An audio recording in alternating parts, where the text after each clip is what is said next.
Boy, Christmas brought so much joy. Couldn't wait for the presents and laughter.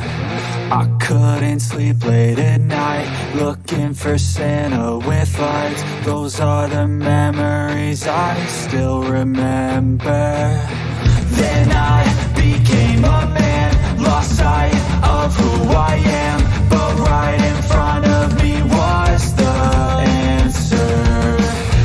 On Christmas I feel joy, and I turn back to a boy. The answer is to stay young forever. This is not a Christmas, this is not a Christmas song. This is not a Christmas, this is not a Christmas song. This is not a Christmas, this is not a Christmas song. This is not a Christmas, this is not a Christmas song. Ho, ho, ho.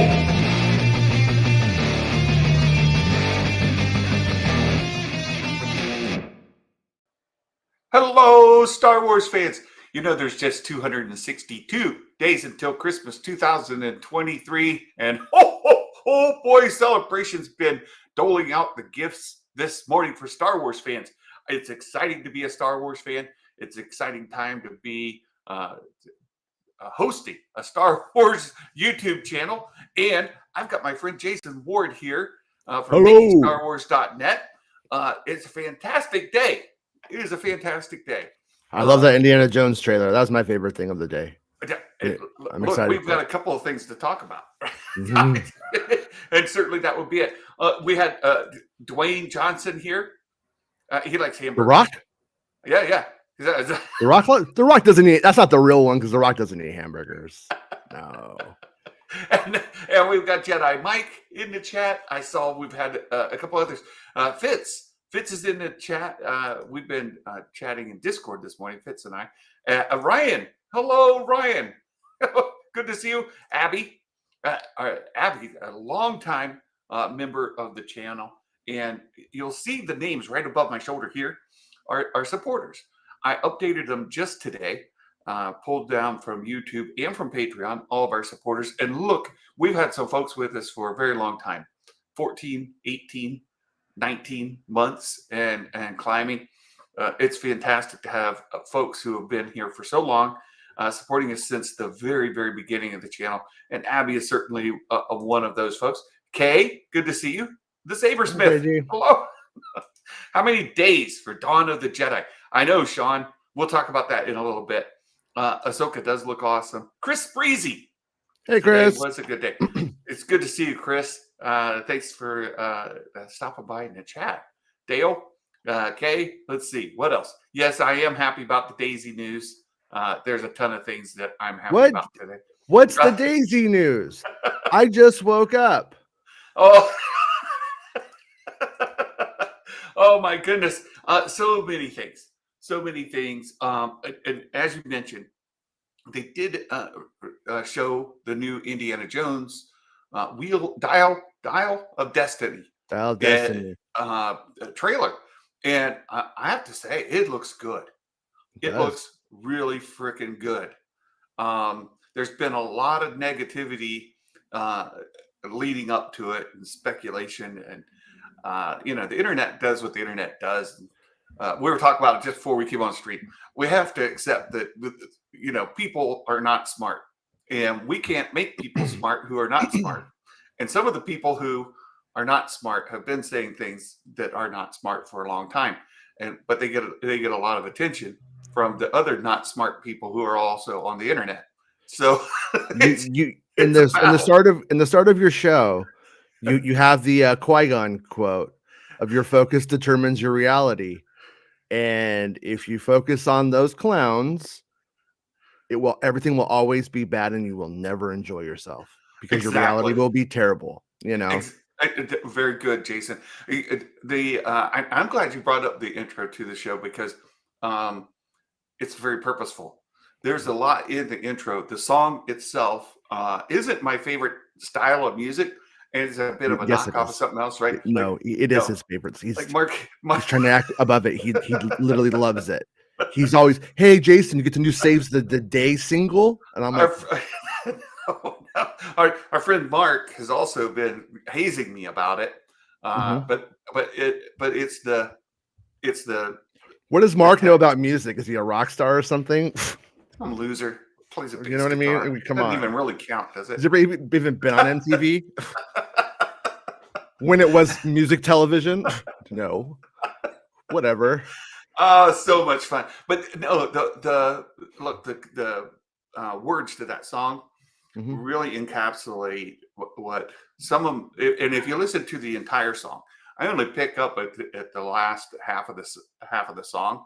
If you listen to the front half of the song, the guy's really disenfranchised with Christmas. What? Yeah. he's very, very negative on Christmas. That like half the song is about why Christmas sucks and why. Yeah, I know, Mike. I like the Meghan Trainor song better, but the first half of that song is all about how Christmas sucks, and then when it picks up in the intro, it talks about then I became a boy, right, and all this. You have to listen to the words to the song, and it encapsulates sort of my experience I had with Star Wars. Like as a kid, fell in love with Star Wars. It was the bestest of the best. There's nothing else like even close. I liked Superman too, but we had Star Wars that just blew my mind, and then we went a long time without Star Wars, and then we had Star Wars again, and I got disenfranchised with Star Wars. Right? Did you want to become a programmer and stuff because of Superman 3 with Richard Pryor? No, I never wanted to be a programmer. But here I am, rocking it. So anyway, that's what the song's about. But then he has to go back to a place of being a boy to be able to really get the joy of Christmas. And it's the same. And I think our friend Astromech Jeremy, who is going to be a guest on a show coming up, but Astromech Jeremy also had to realize, because he's a professional performer. He's a stage actor on like Broadway. The dude's legit. The dude's fantastic. I heard he was one of them thespians. He is. He's fantastic, and he's got some very. He can name drop with the best of the name droppers. The guy's great. But when you are a professional performer and you watch other performers that do what you do, you can pick up on the mistakes they make, and you can actually take the fun out of enjoying the thing that you've spent your life work doing. And you have to go back to just being to enjoy these things. You have to go back to a place where you fell in love with it. And so a lot of people right now have fallen out of love with Star Wars, and they just can't move on. And that intro song is there for a reason. It's there for a reason. Thanks for bringing it up. But there's that. Meg, chatting from Celebration. Good to see you, Meg. And of course, you can always join us. You have the link to join anytime. No, she doesn't. She's not Celebration. She doesn't get to hang out with us. We don't like her anymore. We're gonna be jealous. We're gonna be jealous and mean. Right. No. Right. She's. There's another thing that we were joking about earlier that we'll bring up, but the internet out there, everybody trying to share the same cell tower. It's impressive. She was able to get a message out, so that's good to see. Meg, I hope you're having a good time. She got a video out. I was like, you maniac! How did you do that? I know. I want to hear the story, because I'm pretty sure it required you to do the Superman 3 hacking and to get that out, because she is one of the cool kids. Job. I was talking to Jason right before this stream. We were talking about how on certain channels you can go to and you can interact with them. They were saying how they needed to have a chant about Fire KK at Celebration to let them know how much the fandom is disenfranchised. And then somebody else on there said something to the effect of, well, they screen to only let people in who are like fans, non-critical fans. They only let in and so we were joking about. So apparently, Meg is now officially a shill. You know, if you got She's Celebration, OKK. She's OKK. She's not great. She's not that bad. She's OKK. What do you got? Come on, join me. Come on, guys. All right, whatever. If you're in Celebration, they've thoroughly vetted you. They sent people in to do background checks. They've infiltrated all of your social media and been watching you for months just to make sure that you can have your credentials to get into Celebration. Because if you say anything negative, then your credentials will be revoked. It's just are you okay with KK? I'm okay with KK. Come on in. Come on in. It's dumb. It's dumb. That's not what they're doing, folks. You can buy a ticket. Wait, have you ever been to Celebration? I have not. Well, you don't know, because when you do go in, they say, "You okay with KK?" You say, "Okay," and then they let you in. I mean, that happens every time. I don't. What are you talking about? Right. Well, you would think with the amount of shill that I've put out for Disney and Lucasfilm and Star Wars, that I would have passed the test, but no, not the case. It's just dumb. We're making fun of people who think these things, and look, there's a lot to be excited about today. And the Indiana Jones trailer was one of them. I thought it was great. It looked great. Indiana Jones looks really exciting. Yeah, it does. I can't wait to watch it. I can't wait to watch it. I think it's going to be a great movie. I mean, the fact that it's premiering at cons, that says they're extremely confident in it. When you take when you take it premiering at cons, and then you take that they gave Mangold a film before that one came out, and it's actually like they're kind of like are actually.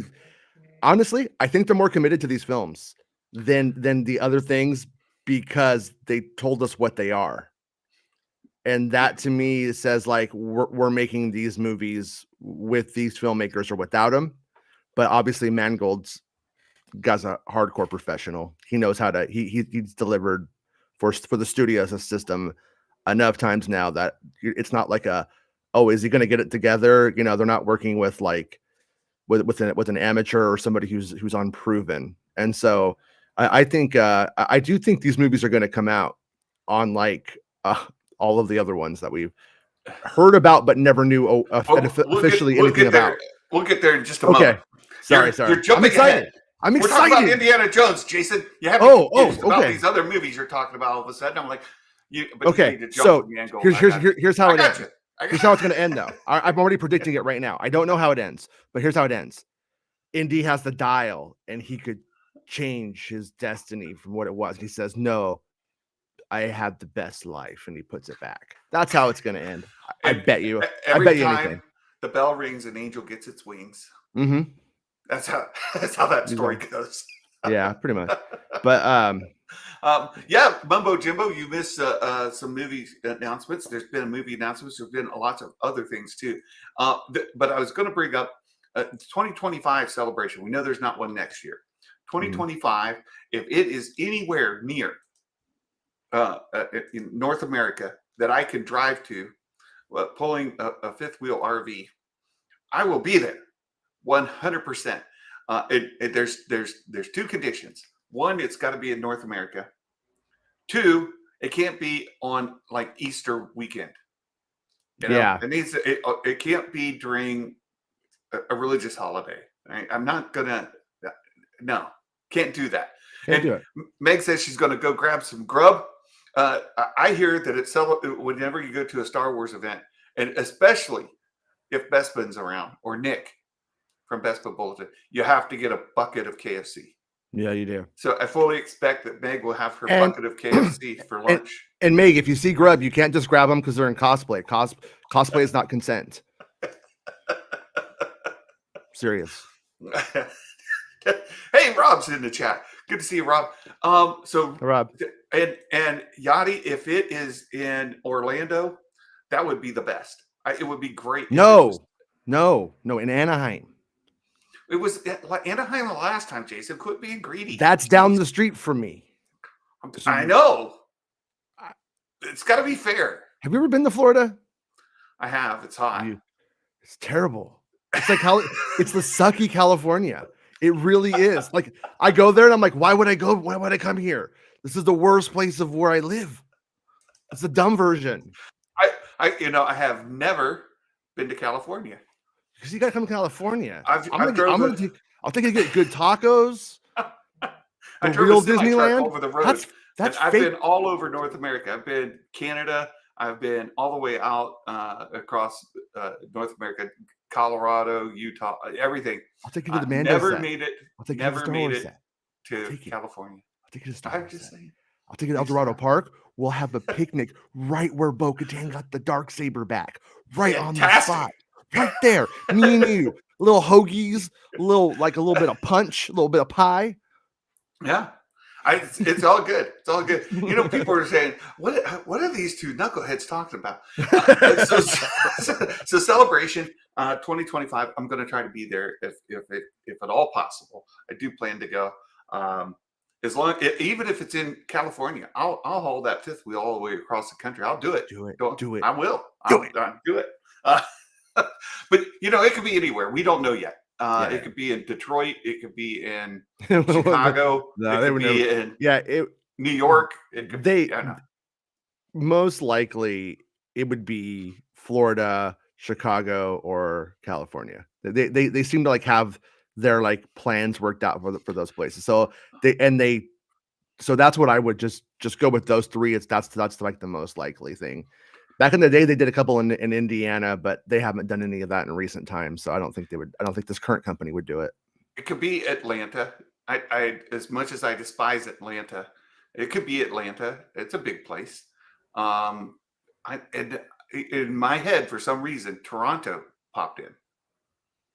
They could do Toronto if they wanted to not do U.S. Yeah, they probably want to do U.S. though. Yeah, I could make it to Toronto. I could do that. Yeah. Now Atlanta, that's just no fun. Could it be in Austin, Texas? I don't think they do that for lots of reasons. But yeah, I don't think so. Yeah. Probably won't do it in Florida with how things are going there at the moment with Disney either, just for the record. Well, you could probably take Tennessee off the list too. Yeah, but like Disney is literally at war with DeSantis, like with the governor of California. So if it's a different political climate by then, maybe it would that they would, but I don't know. Mike, have you seen the traffic in Atlanta? That's all I have to say. And the case closed. That's it. That's all you need to know. Traffic in Atlanta is dumb. It's terrible. Celebration at Mike Porter's house. Let's just do it there. People in Atlanta understand how bad the traffic is in Atlanta. Atlanta's the worst. We go to Florida every so often. When we do, we try to avoid Atlanta. And I thought, I'll be smart. A couple years ago, I went and we drove through at like 1:30 in the morning, something like that. And it was still bumper to bumper, wall to wall traffic. I'm like, you people need to go to sleep. I'm trying to pull a fifth wheel camper through here and I don't need you on the road. Shoo, go to bed. Atlanta. Hey, Sabersmith, Tennessee. I'm going to Tennessee. I'm going a week from tomorrow. I will be in Gatlinburg, Tennessee. We're leaving early Saturday morning and we're driving down there. There's a Santa convention going on the following week. It starts Saturday, Sunday, runs through Wednesday. We're leaving on Thursday. So the Mandalorian finale, I'll actually be in Gatlinburg, Tennessee when that happens at the Santa Claus convention. So that's Tennessee. And Sabersmith, I knew you live, I think, near Nashville, I want to think. If you can make it over to Gatlinburg, let me know. We'll get together. I'll be the one that looks like Santa. No, there'll be about 300 of us. Yeah, so, before we get to convention news, is Bad Batch, or not Bad Batch? Look at me, because you read the chat. I did. It's Robin's fault. You got Ron Burgundy. Bad Batch for 6 more seasons. 6 more seasons. I think that. We know season 3 is for sure. Season 4, I hope for. 6 seasons would be beyond, I think, reasonable expectation. However, I wouldn't rule it out.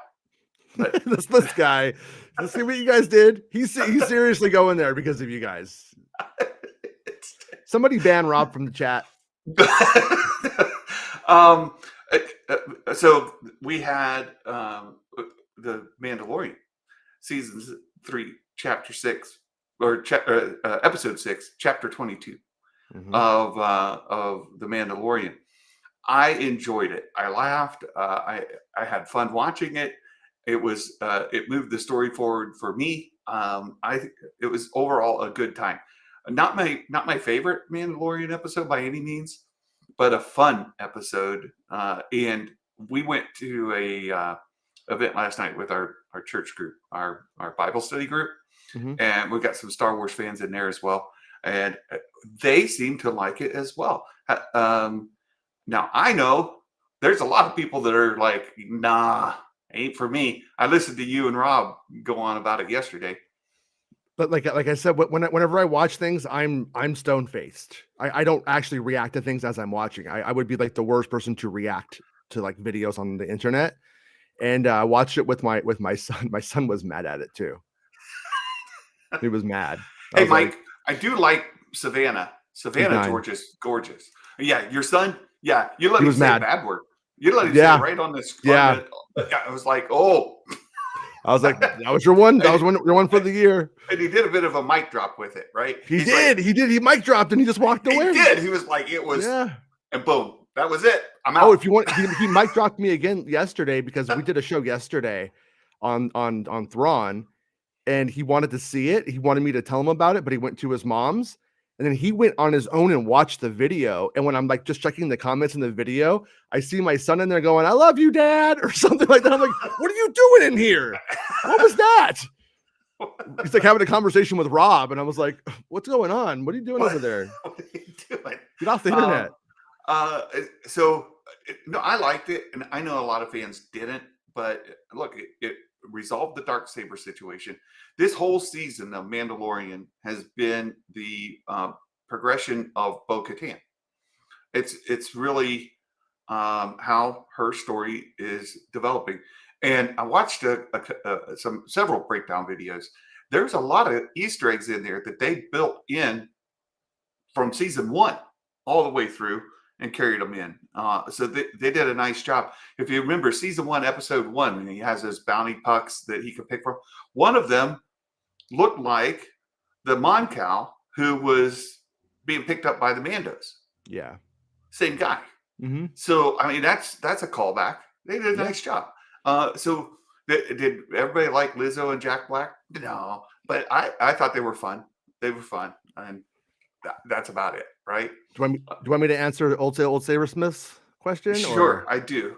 He says, I'm curious to hear what Jason has to say about the hot mic stuff from yesterday. So, like, just to be super clear, because I think they're getting a lot of crap, so they're getting kind of like defensive, and I don't want to seem like I'm piling on. I respect him a lot. I think he's the hot mic totally on. With the Filoni thing, it's been proven. That's why I retweeted it yesterday. Retweeted it because I was like, I think this is on. But from my perspective, like, and Snyder doesn't like Star Wars. He doesn't follow it. He's not obsessed with it. So the nuances to him are a little bit like they're not his thing. He doesn't follow. He doesn't care. And he said that repeatedly over the years. And Star Wars fans don't know that. They kind of forget that or just don't understand it. They can't conceptualize it, but it's how it is. And I try to imagine myself getting like Marvel news. That's I'm like, I could see where he's coming from on some of this stuff. But when it comes to Mandalorian, like the stuff that's going on right now are things that I have heard would happen from day one, though. And you could read it on my site. And like I also had Pedro Pascal, the casting for Pedro Pascal before anybody. I was the first one to ever report that.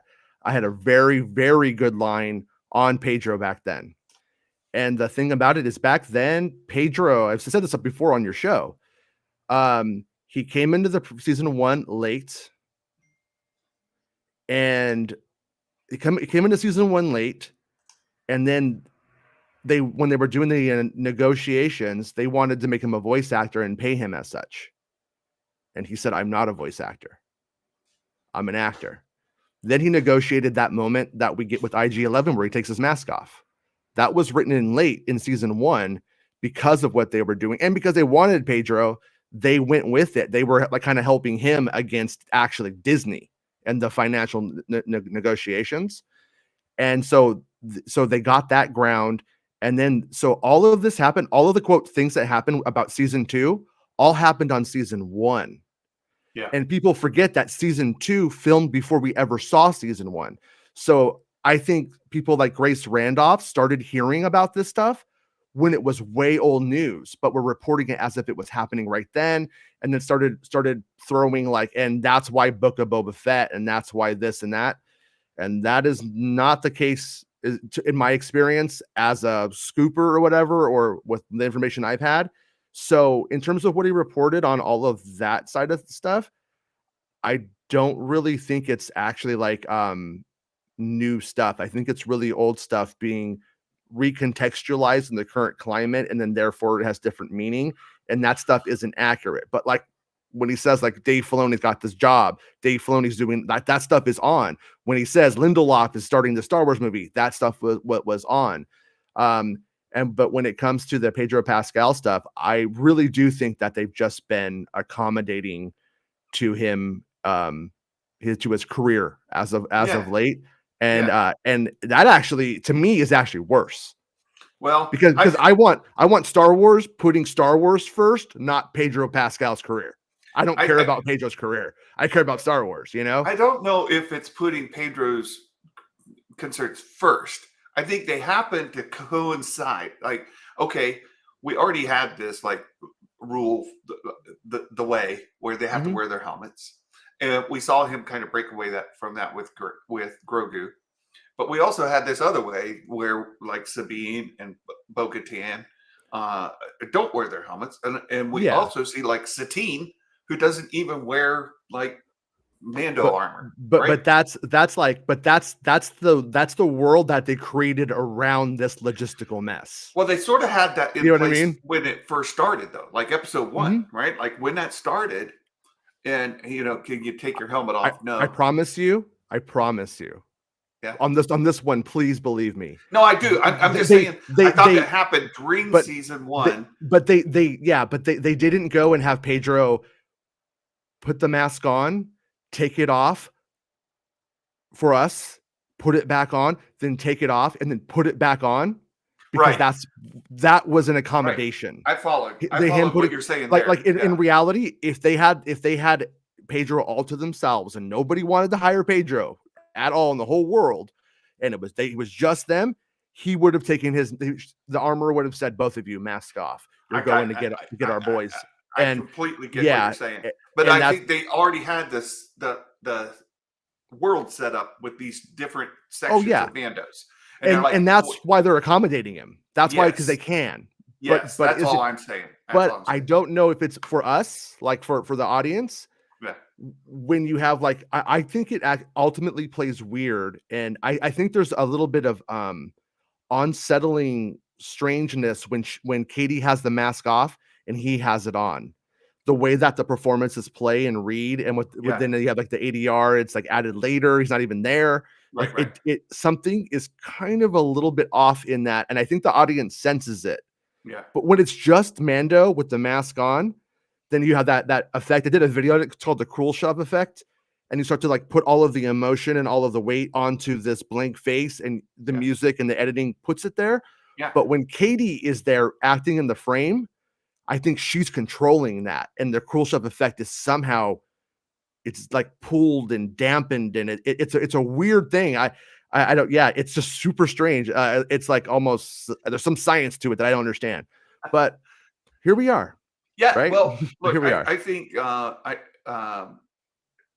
it worked out that they did this, but the speculation was going along that since this whole season was the Bo-Katan show, right?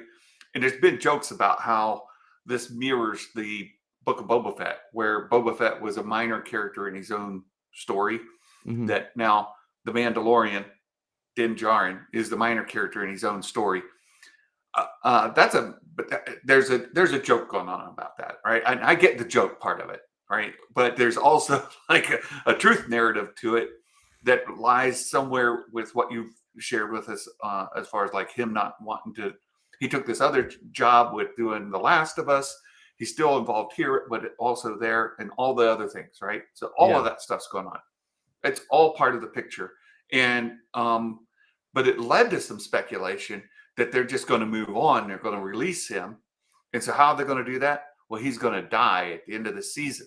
Din Djarin's going to die. And we had some major people in this community saying as much, and other people starting to believe them. So it's what we can disprove at this point is that that narrative. There's a season 4 in the works. John, you shared this weeks ago. John is writing season 4. They've already started pre-production on it. Yeah. And we heard today at Celebration, very exciting stuff, that Dave Filoni is going to be directing a Mandoverse movie. They're wrapping up Din and Grogu's story arc. And that Jon Favreau is going to be producing it, right? John's producing it. Dave's directing it. They're going to wrap up the story in a movie. So not only is Din not going to die in season 3, he's not going to die in season 4. And then would he die, since they're going to resolve the story arc in a movie? Might he die in a movie? Well, maybe. Might he not die? Maybe. We can't deduce that just because the story arc's coming to a close, that means Din is dead. When you have a character whose helmet doesn't have to come off, and you have an actor who only has to do the voice if you want to keep him, but also with the voice that Pedro Pascal's doing, a really good voice actor could imitate perfectly. And I would even say probably a somewhat mediocre voice actor could probably imitate that voice pretty adequately. Yeah. So I don't logistically see why that story makes much sense to me. At all. I'm not saying he's going to live or he's going to die, but I just don't see why it would put them in that predicament, you know? Well, I can say, so I'm leaving the super chat up because I haven't talked about it yet. I want to get to that, but there's also stuff going by in the chat, and I see Quentin, one of the best voices in all of YouTube. Quentin, you see him in the chat. You guys may not know, he's Q Bello Music. He used to do Quentin Time podcasts. Just a brilliant guy. Some of the best interviews I've ever seen, I enjoyed. But Quentin in the chat saying, he still might die. There's a chance, just because it's too much of an absolute for info we got secondhand. Well, is it secondhand when they announced there's going to be a movie that resolves the Din and Grogu story arc? That's what it said. Well, and one other thing too, just to go back to the Jeff Snyder stuff. Jeff Snyder, if you actually watch the show, he says this is like an amalgamation of sources. It's not a direct quote, but that's what he says. He had like the Filoni source doesn't mean it's the same as the Amazon source who was telling him all of this stuff about Kathleen Kennedy. Like, there's a lot of people going, if that's true, then all of this other stuff is true. And he says it's from multiple sources. Therefore, no, that logic doesn't pertain to the Jeff Snyder information. Just to put that caveat out there. Right. So Screen Rant has already picked up the story that came from Celebration. It says a Mandalorian movie is coming to culminate Din Djarin and Grogu's Disney Plus story arc. Here's the other thing though, is I wasn't there, and this is where I don't know if Bespin Bulletin's put any articles out yet, because that's he's the guy I know who will pay attention to this important stuff like that. Yeah. Are they saying Grogu and Din, or are they just saying the Mandalorian story arcs? Because that includes Book of Boba Fett, that includes the Mandalorian, that includes every character we've ever seen in Skeleton Crew, or we will see in Skeleton Crew. It includes all of that stuff, and the Ahsoka series as well. So this article right here is taking a very Mandalorian season 1 approach to what that movie means, and it doesn't necessarily mean that. I'm pulling up Star Wars Meg's Patreon because she gave a an update here. Okay. And it's on her Patreon, so I'm not going to share it publicly in respect for Meg. Right? If you want to read it yourselves, you should be a supporter of Meg, Star Wars Meg, on her Patreon. But I will share this bit of it because Meg is at Celebration and she's reporting this directly from Celebration. She said Dave Filoni helming a Mandoverse movie. Now that's all she said. Yeah. Right. There's more, but she's making little bullet points that she's going to address later. So I mean, it's literally Mandoverse, and then what got reported on here in a somewhat, Screen Rant's not the worst of sources. And I'm not saying it's the best either, but Screen Rant's not the worst of sources. Yeah, it really, well, no, but Screen Rant is not, Right. It depends on who from Screen Rant and stuff like that. So right, it's very hot and who's cold. writing it? I get it. So I don't want to lean in too hard. Yeah. We'll wait till we get more confirmation, but at least word on the street. I do believe that there's going to be a Mandoverse movie. That's it. That wraps up this whole story arc that they're working on. I believe that's happening. Will Din and Grogu's story arc be resolved in it? I can only go off of what we have here, but we'll wait. I mean, it's what is it? Trust but verify, something like that. I'm gonna kind of say I believe this to be true, but it is worth saying. Well, let's wait and see for sure. Yeah, let's wait and see for sure. But look, we do know this much: The Mandalorian. There is a Mandoverse movie coming. John is producing it. Dave is directing it. That we know. Yeah, that's a movie announcement. And right. So take from that as you will. We'll wait for more confirmation. Like you said, Bespin's there, Nick's there, Meg is there. We know other folks who are there. My friend, my friend Martin, who he's been a guest on this show several times. He has a Zuvium, a museum of all things Constable Zuvio. He is working the main stage there. He was at rehearsals yesterday and he had some info that he would not share. He's going to hear stuff firsthand himself today and throughout the weekend. And we could talk to Martin because Martin is right there on main stage escorting Kathleen and Dave and John and others on the stage and doing that kind of work. So we have people on the floor is what I'm trying to say. Right? We can verify it. And Jason, are you frozen? Or are you just no? I'm texting to try to get us the answer. Okay, sorry. Let me address this while you're doing that. Trucker Mark's super chat again. Thank you so much, Trucker Mark. I know you're out on the road working hard, providing this country with the stuff we need. But there's Trucker Mark. Ho ho ho! Did you see KK got no applauses from the crowd at Celebration? I did see her come out.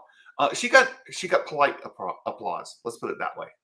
She got polite applause. She got OKK applause.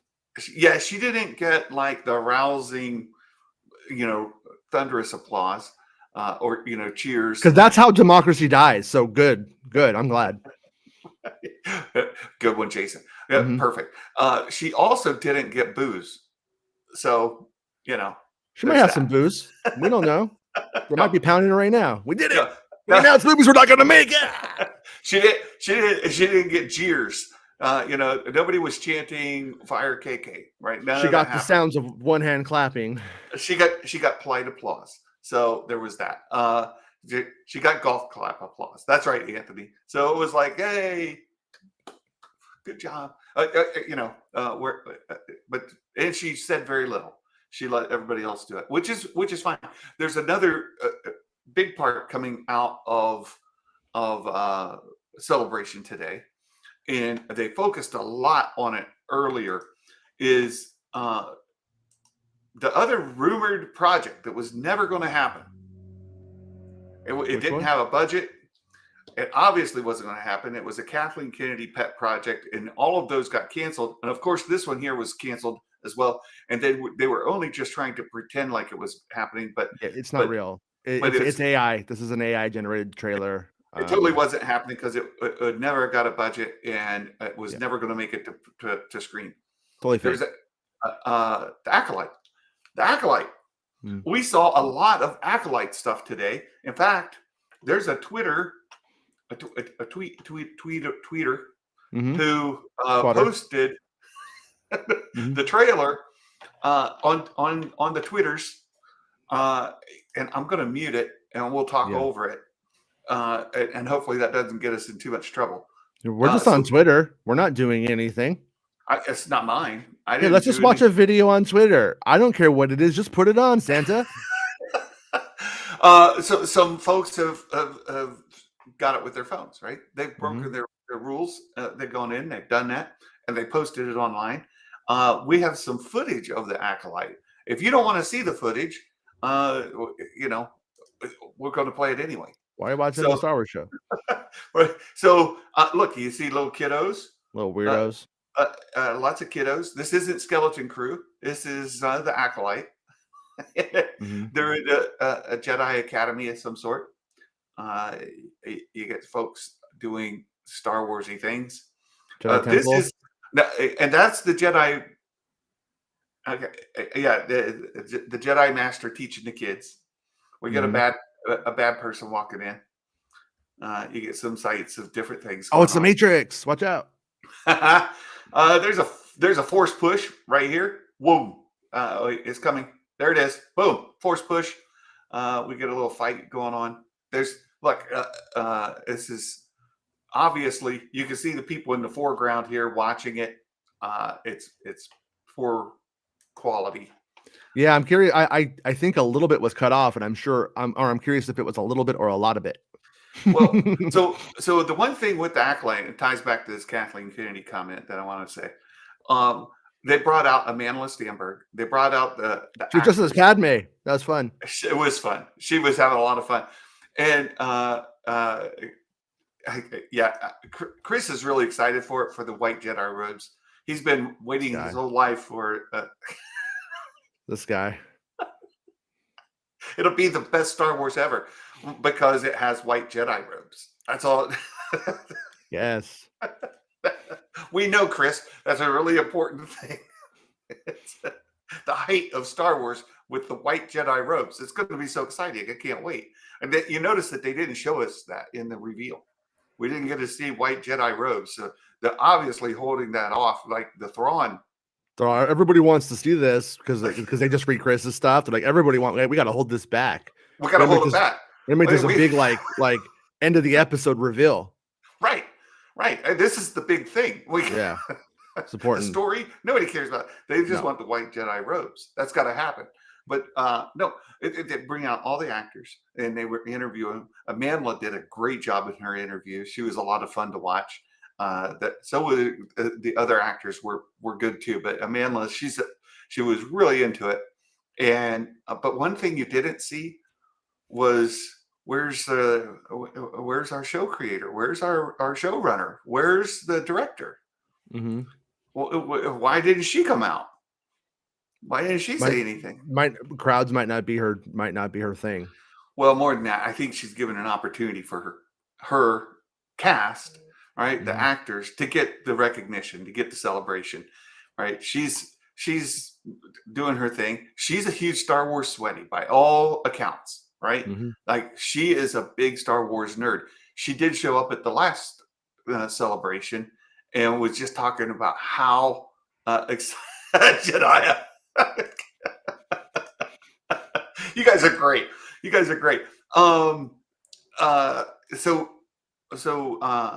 She I think she will eventually show up, or she may be there, but she's allowing her actors to get recognized.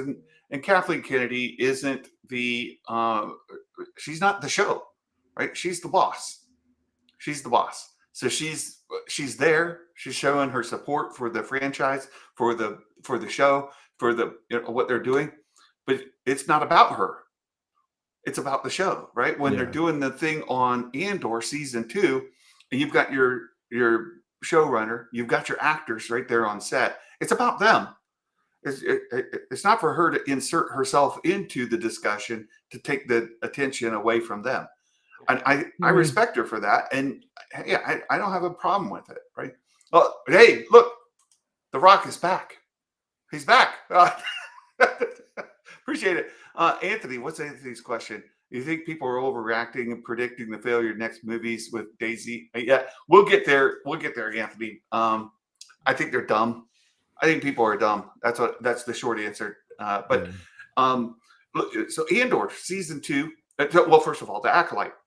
One of the things that came out of that discussion with the Acolyte is they did all of the vast majority of the work on location with physical sets, and they were talking about how much the quality of those sets were, and how much money and time and effort were put in. And if you watch the coverage of the Andor, and you see Tony Gilroy talking about how much detail went into things, you hear Diego Luna saying the drawers in the cupboards and stuff. Like if you open a drawer, there was stuff in the drawer that should have been in the drawer. Not that was in the scene, right? Like there's nothing in the scene to open the drawer. But if you open the drawer, the stuff that was in the drawer should have been there for Star Wars and for what the location. That's the kind of. Do you know why? It's because if they end up having a thing where like the actor wants to do something like that, and then they need to go and get the stuff to put in that drawer, that time on that set costs more than it takes just to put the stuff in the drawer from the very start. And that possibility. So that's why they do that stuff. Yeah. That's fantastic. But it tells us a lot about that, and that and that's what they were trying to talk about with the Acolyte, is it had that kind of attention to detail, it had that kind of production quality, it had that kind of work in it. And that's exciting to me. Not only is this visiting a period of the High Republic, and we get the white Jedi robes with the gold inlays on them, it's going to be very high quality. Chris Breezy's going to be extremely excited. What if all of Acolyte is just about how the Jedi got the brown robes instead? Like that's the whole point of it. It's how they got the brown robes, and he's gonna be like, don't like the ending. They also said there's hundreds of Jedi during this time. Oh no, there's thousands of Jedi at this time, because there's like thousands during the prequel time. So this is 200 years before, or 50. We were like, what did we say in the end? 50 years before? Do we? Well, no. It's between 150 years before, right? Right. And we don't have it locked down on it, but it's no earlier than 50 years before. So if later, there was, however you want to look at it. Yeah, I think there's like 10,000 Jedi when we start the Phantom Menace. So there's a lot. There's a lot. Yeah. So Will Morgan, I see your chats. I see you. You're trying to make poop jokes. I see it. I was gonna say too, that I put out an article yesterday on Thrawn and stuff like that, and how I think that the Ahsoka series ends, and I think that's like probably ties into this Dave Filoni movie pretty hard. Yeah. So if you guys haven't read that article and you read spoilers, you might want to check it out. Yeah, we absolutely will. We'll touch base on that here in a minute. So Acolyte looks great. It's confirmed for 2024, and Meg put on her Discord, the Acolyte's release, not Discord, her Patreon. It's releasing 2024. No date. No date Confirmation yet. Andor is coming August 2024. Acolyte releasing in 2024, but no date associated with it yet. So if Andor is taking August, I would say in the first half of the year, because that kind of squeezes it into the very end of 2024 if they wait for after Andor. Yeah. So that'd just be my guess. All right. That's the Acolyte. Great news on that. The Skeleton Crew. We also had some fantastic footage come from the Skeleton Crew. And again, this is taken on somebody's cell phone behind the scenes. and they created a site, brought it up, and posted it because it's sure to come back down. But you can see in here the footage as well. We got a school going on. We got kids. This is supposed to be more Amblin. This is the one that Kathleen Kennedy did get involved in, and she brought the Amblin look and feel to it. And from what what they're saying, again, they're paid to say it, but what they're saying is that it's going to be really good. Yeah, it looks good. At least the folks at Celebration, they're are touting it. They're very high on it. Yeah, you would expect them to be.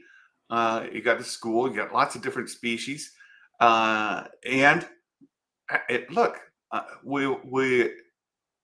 think it's good. Oh, did you see that guy? That was Vane. The pirate, there he is. Mando. The pirate from Mando. Mm-hmm. And if again you pay attention to this knucklehead right down here, all right, this guy, this guy down here. We knew there was some like overlap. We thought there was overlap with the pirates, and I had an article saying that, and then we're like, well, yeah, I think it's the same guys. And then Bespin actually got Vane confirmed. Yeah. So in the end, so that's great. And we don't have a whole lot more on Skeleton Crew at this point. But other than knowing that it did have a lot of Kathleen Kennedy's influence in it, it's something that's going to be around. Yeah, like and just to like make it clear, like what that is that Kathleen Kennedy produced all of the Amblin stuff. She was like, her and her husband were the two producers. Frank Marshall were like the main producers for Spielberg during the quote Amblin era. So what that means is, if there's any kind of question of how would they have done something, what would they have done, she's the one who could say, well, Steven would have done this, and Frank would have said this, and I would have said this. So I think that's like, it's almost like, I don't think she was taking creative control. I think she was literally just consulting with the directors and the DP on how to get that feeling and that vibe and what those choices would be. Yeah, I'm looking forward to it. I'm looking forward to it. And I think setting the expectation, and you've done a good job of that, Jason, giving us information to go on that. This is maybe a little bit different flavor of Star Wars than Andor. Mm-hmm. Right? You shouldn't go in thinking everything's going to be like Andor-esque, nor Mando-esque. Right? Even Mandalorian within itself isn't always Mando-esque. Right? Well, Santa. Yeah. I have to own my stuff, though. I have to own it. What did I get wrong? What I get wrong? Did you take an L? What I did? Yeah, I did. They were when they didn't call Jude Law the Jedi. They were calling him the teacher. Yeah. And so I still think that I will thematically be right. Spiritually, I'll be right on it. He will be their teacher. But he's a Jedi. That's definitely like something we had considered, but we thought was the most unlikely scenario considering. And yeah, so that's weird though, right? Another Jedi is of that age I mean, obviously, like I said, when you have like 10,000 Jedis at the start of a war or whatever, it's not crazy to have 50 who survive Order 66 and are just out here in the ether doing weird stuff on the peripheries and stuff. But yeah, so we have another one walking around now. We do. A former Jedi. If that means he left the Order before Order 66 or after, or when, we don't know. We don't know his story yet. We know he's a teacher. He is a teacher, by the way, right? I mean, I guess technically, yeah. Yeah. If he was a Jedi Master, I guess technically, yeah, that works too. But right. And he's going to be out with these kids as they go out on this adventure, right? So right. We do know that all that's still right.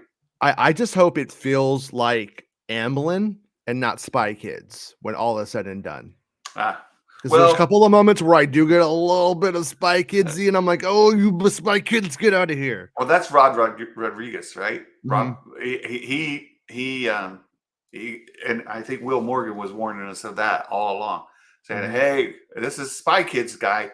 Look, maybe check yourself, right? let's check. Yeah, Rob, there is another." Oh, if you actually watch, 200, they cut him off. They cut him off before he finished his sentence. Yeah. No, if you watch the actual like full scene before the edit, he says, "No, there is another, and another, and another, And he just keeps doing it. And Oh. Obi-Wan's like, I get it, dude. We got this. We're cool. And We're gonna win the war. And they leave Right. Dagobah, and Yoda's still saying, and another. And another. And another. And another. Yeah. That's great. That's great. Okay. So there's that. Yeah. I've kind of been holding off on the big one. The big one. The big one? Yeah, there's another. But there's so much to talk about. And as Yadi said, tomorrow we're getting some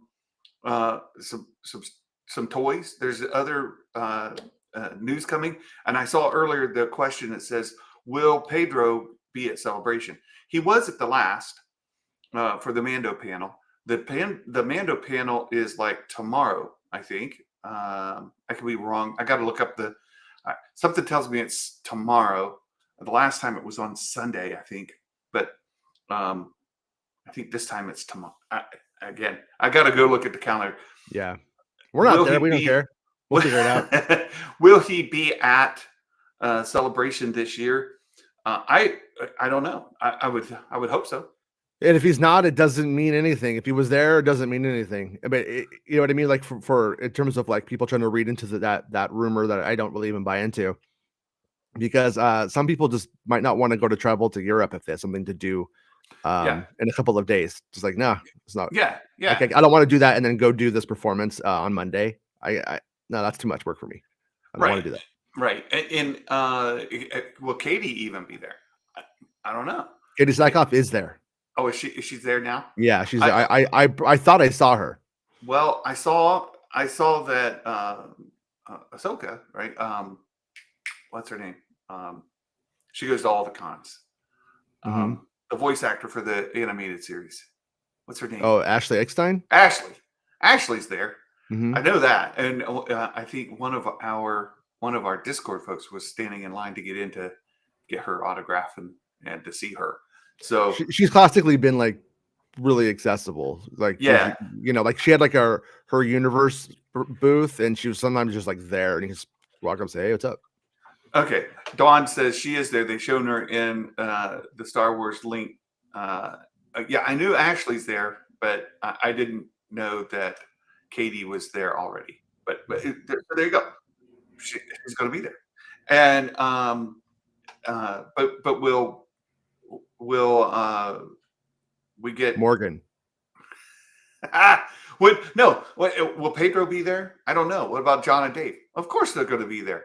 So John and Dave have been walking around taking pictures with people like the last couple of days. Well, somebody again in our Discord got somebody I saw on Twitter met John. Mm-hmm. I gotta take a picture with him. So that's happening. Leslie Headland is at Celebration, Chris says.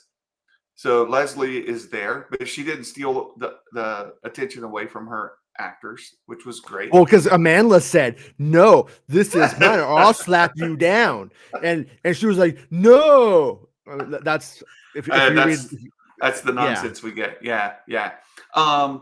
So Aria. Pedro is he filming The Last of Us season 2? I don't think so. I don't think so. Not right now. No, he got fired by Kathleen Kennedy from that too.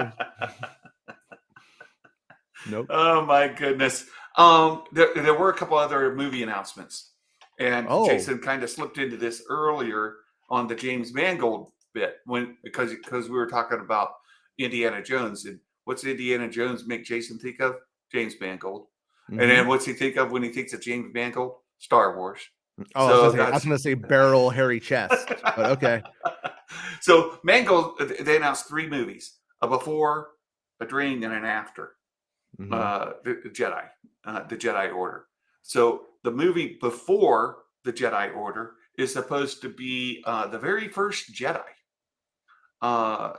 It could be he's taking franchise opposite direction. Says they announced Mangold be doing a feature film. Rumors, blah blah blah. Where is it? 3. There it is. Past, present, and future. The timeline. Directed by James Mangold, Dave Filoni, and Sharmeen Obaid. Sharmeen. How about that? Sharmeen Obaid-Chinoy. There you go. Thank you, Jason. So During this, we the before part, the very first Jedi, but somebody else appeared on stage, and that was Daisy Ridley. And I didn't show her a picture in this one, but Daisy Ridley came out on stage, and they announced that the before, during, the after part is about 15 years following Return of the Jedi. Rise of Skywalker. About 15 years after Rise of Skywalker, and Rey is the Jedi Master of the new Jedi Academy. She's teaching the new generation of Jedi. So I'm excited about that. As many of you know, I'm a huge Rey Skywalker fan. I've got my shrine to Rey back here, but that's and then there was a question earlier. Anthony asked, "Do you think it's going to get a lot of fan backlash because of wokeness?" Look, the people who care about that are going to do whatever they do. I can't. People who care about it find it when it's not even there sometimes. But the reality is, it doesn't matter if you like wokeness, as they say, or you don't. They wouldn't do it if it didn't make money. And so the actual truth is, that makes them more money, and that's why they do it, not because they're good people, not because they think it's the right thing. I'm not saying people at Lucasfilm or some director doesn't think it's the right thing to do, but the corporation does it because it gets them the most audience. That's why they do it. They don't do it to impress their friends. Well, I'll say one thing on that, and it's illustrative. Hasbro has been toying around with this idea of getting rid of plastic in their packaging for all the toys, Black Series toys, Vintage Collection, Retro Collection, the G.I. Joe stuff, the everything. Right? They've been toying with the idea of getting rid of plastic. Well, the first thing that Vintage Collection people said, no, you can't do that, right? Like, that's a feature of a Vintage Collection figure.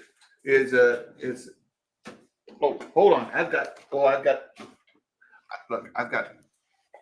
job aids right here, right? So a Vintage Collection figure, they have this plastic bubbling is what they call it, right? Plastic bubble on them. Black Series figures, like this one here, George Lucas is a Stormtrooper, they also can come with the bubbling on them, right? They call them blister packs. And then the classic Black Series ones that we've been seeing for some time is like this thing, right? Where they come in a box, right? But they also have the plastic where you can see through.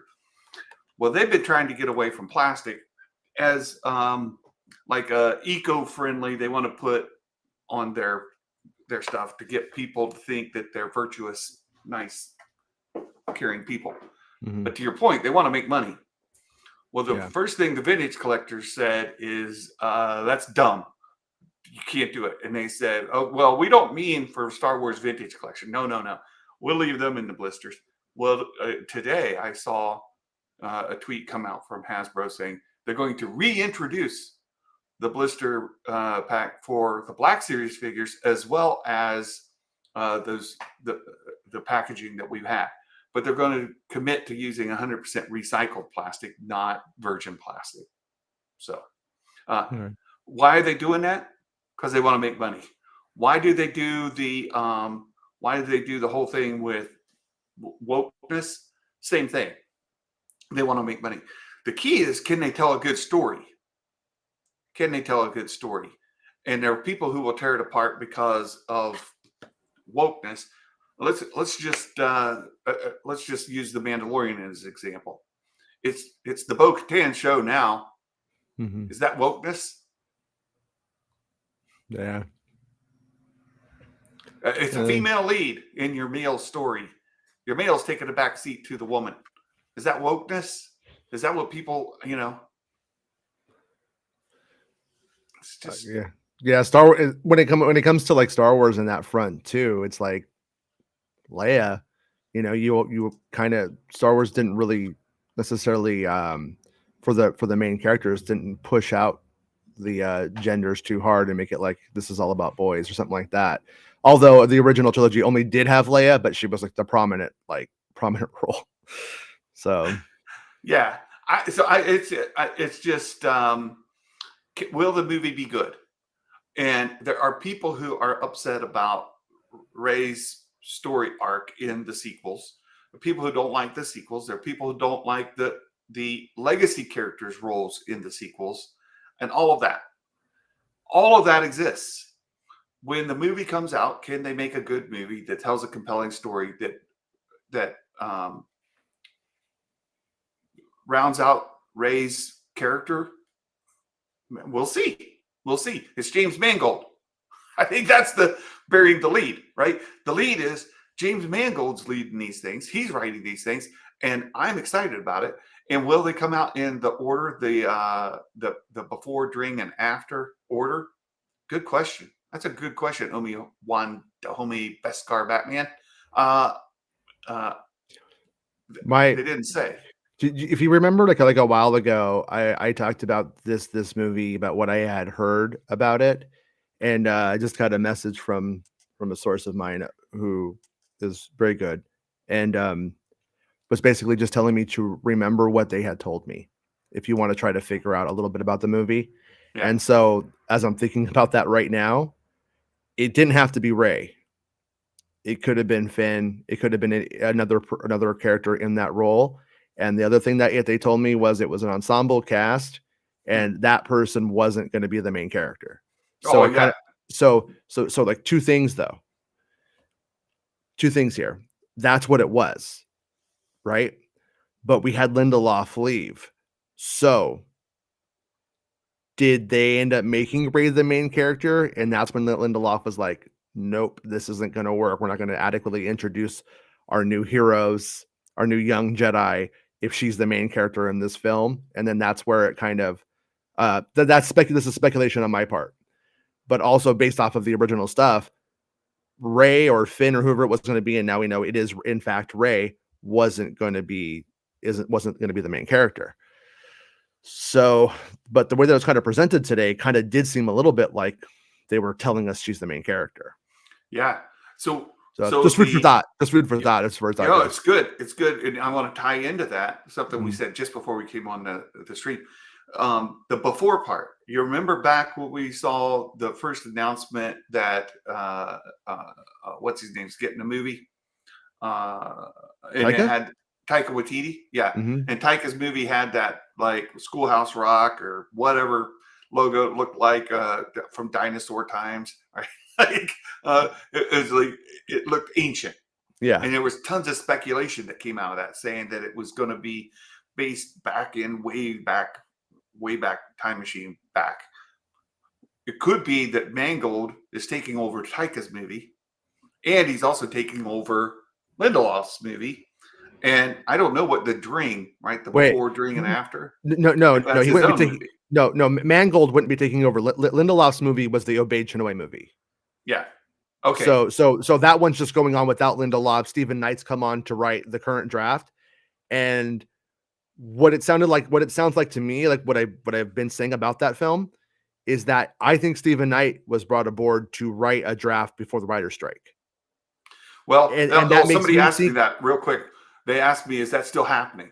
Oh, that's May. That's a May timeline. So May, but they're voting in the next week about whether they're going to do it or not. Okay. And nothing has changed. I would say right now, until something changes, about a 99% chance that strike is they're going to vote yes, and that they're going to strike. Yeah. So, but anyways, what was I saying? Oh, anyways, yeah, go on. Sorry, I lost my place. No, it was about Mangold taking over the other one, right? But, yeah. So it's like the thing about it is based off of the poster, and then that we had for Taika's, and then when we hear about what this movie is, it makes a lot of sense that that's like a very good link there. That it maybe the premise was a Lucasfilm premise presented to Taika, but that would be weird for him to like take it over. To like straight up take it over unless he was still writing it. But if he was writing it, I think they would have announced that written by Taika Waititi. And they're not doing that. So it's like, yeah, it's really, really strange. I hope somebody who interviews Kennedy at this event, says, is the Taika movie just off the slate now officially? And that's something also that Jeff Snyder reported, that people should all, for the critical people of Snyder, that they should take into account, that he did report that. Yeah. And so it's based on your scoops, which of the 3 announced films is likely to actually happen? well, the 2025 movie is like I've said I said this, and Snyder has now said this too. I said it first, actually. I got you on that one, Snyder. I'm joking, but it was that if the movie was coming, hell or high water, the movie's coming. Yeah. And then Snyder came and said, I heard if she doesn't do it, she's like fired. But that's because it's like literally Disney is saying our whole slate, our whole bigger picture is about this, around these movies happening in these moments. You have to have a movie. So that movie will happen. And the whole question ends up being is, if the movie can't be delayed, if it needs to be, is it going to be good? Is it going to work and stuff like that? Yeah. But based off of what we think we know now, in terms of it being a Rey starting the Jedi Order movie, and like this movie was always intended to spawn more. It was intended to like start off into like a series of films. Mm-hmm. So there will be a new protagonist introduced in that story that Rey will then put out into the universe, who will have their own story. As I'm guessing the idea, the Obi-Wan, Yoda, right, whatever of the original trilogy, right? So like, I think a little bit less rides on that movie now with that, because it already has Rey power behind it. It has sequel trilogy power. It has momentum from a series that's already known, and it continues on a story from films that people know. So I don't think it's actually as hard as I thought it was going to be from what we were here when we were just hearing like that Lindelof was doing a movie. We're like, wow, he's just starting like a new series from scratch. So it might be I don't know. I have a little bit more faith in the movie now that I know it sounds a little bit easier. Well, speaking of easier, the Mandoverse movie, the one that announced with John and Dave leading, might it be the first one to get released? Could it fall into the 25 timeline? No, 100%. The Daisy Ridley one is the first one. Okay. That is without a doubt. And then I would even say that the Dave Filoni one is probably the second one, because if Mangold we don't know how long but Mangold was doing indie, and then so he's been doing indie for like a long time. So we could probably ascertain he wasn't working full time on. He's kind of done with indie now, but in the last year he hasn't been working on a Star Wars movie full time. So let's getting it developed. So let's just go through it real quick, right? Mm-hmm. I count 5. The 2025 movie, that will be the Rey movie. We've got the John and Dave movie, and then we've got the 3. The guy we just said his name like 2 seconds ago. Mangold, the Mangold movie. Third. 3 Mangold movies. Mangold movie, and I'm kind of curious if they're going to bring Phoebe. If Mangold's going to bring Phoebe from Indy with them, because I heard that they got along like gangbusters, and I'm curious. And she's done Star Wars before. Lucasfilm loves her, and she's at Celebration today. We saw her. She's hot in that Indy trailer too. And so I could see, I could kind of see that happening. I'm kind of curious if that may be a thing. I usually don't like it when people start making up rumors based off of because they worked together before. It means that, but that's one where I'm like, I could kind of see that happening though. I mean, Amanda used the entire cast almost from Russian Dolls. Like, oh, you mean no, Amanda's the actor. Amanda. Leslie. Yeah, Leslie Headland. Yeah. So there you go, Geek Ledger. I think that we've addressed this, right? No, I don't think it'll be the first, because there's also Mando 4 in the works. So we got Mando season 3 wrapping up in 2 weeks. Mando season 4 is in pre-production now. John's been writing it. We're working on that whole script. Mando 4 is going to come out. They'll be working on that. Then there'll be a movie. So interspersed between all of that are a whole bunch of shows we've been talking about. We've got the Acolyte. Well, first of all, and I've been saving it. We'll get to it. I promise. The very first thing I saw today will be the last thing we talk about today. But we've got in 2024 we've got 2 shows plus probably Bad Batch. We've got Mando 4 out there somewhere. We've got these other movies that are going to be happening. The 2025 movie happening, and then probably. And Geek says, I doubt Phoebe will come back. I think she's developing Tomb Raider. Remember, this movie is going to be released in 2029. Yeah, it's going to be sometime. That's what I was trying to spell will, out, right? Like we've that got a Tomb Raider thing will have come out and failed by then, so don't worry about it. Hey, I like the Tomb Raider reboot that they did a couple years ago. Okay, I thought it was great. It was good. Yeah. Oh my goodness, but it just doesn't seem to have gone anywhere for a while. And we could easily adapt the Jedi Academy books and set them 15 years after the second trilogy. Brian, you're right to a degree, because I read those books, and in there, you know what happens? You know what happens in the Jedi Academy books, Jason? Bunch of stuff. Somehow Palpatine returns. Oh no! You couldn't have that again, right? You don't want to do that again. Come on, man. He's gone. He's gone. It has to be gone. So the problem with adapting the Jedi Academy books is that, for one. So you gotta watch that. So there you go. Watched the live stream this morning. Someone in the crowd, Leslie Headland, was there during the Acolyte section. Pedro appeared on a video call during the Mando part, but wasn't there in person. Okay. Thank you for that. Yeah, thank you. That's very helpful. And so that should shut down any of the people that are like, see, he snubbed it based off of the news yesterday. Because it's like he wouldn't video call in if he was, you know what I mean, if he was salty. He'd be like, no, I'm not doing it. I've been to like screenings before where Harrison Ford was supposed to show up, but he just didn't show up. So they do that sometimes. Rob, Rob's sense of humor is fantastic. Like his comedic timing is great. I'm just late to getting to the chat. Very good. Dawn of the Jedi featuring Kashyyyk, the hero of Wookiee, and his band of Ewok Jedi. Wookiee. He's the Wookiee. And the Ewoks. I ruined it, Rob. I ruined it. Thoughts on the New Republic? I don't think it's called that. There is a timeline thing. Let me see if I can find the timeline picture real quick, because they shoot Star Wars, you guys, celebration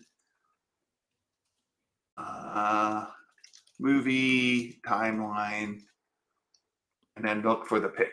Let's see. Images. Here it is. I knew the internet wouldn't fail me on this one. Yeah. So let's show this. So this is what they're talking about here. And the Mangold movie takes place before the Old Republic stuff. So even before that stuff, in terms of Dawn of the Jedi is the era, right? So that's the era. And I want you guys to pay attention to, these are eras, not necessarily movies. That's the important part. And one other thing is we don't know what Rian Johnson's movie was, but both of the assumptions of Rian Johnson's movies are in these announcements. The assumptions. But so I'm like, so that might mean the Rian thing is more dead than we ever thought, if either of the assumptions were right, that it was the genesis of the Jedi or it was Rey starting the Jedi Order. Just throwing that out there. Perhaps. Those were the two dominant assumptions of what his movie was. Dawn of the Jedi is the era at the very beginning. Then we have the Old Republic. It's interesting that they put the Old Republic on the timeline here, because we don't have any movies set in that or shows set in that. The High Republic era, we do have, and Acolyte is set in that. Fall of the Jedi. That would be your prequels, my friends. Reign of the Empire. That's the original trilogy. Then Age of the Rebellion. That's more or less that's what we used to call the dark times. Yeah. Well, maybe the Reign of the Empire is between the prequels and the original. The Age of the Rebellion.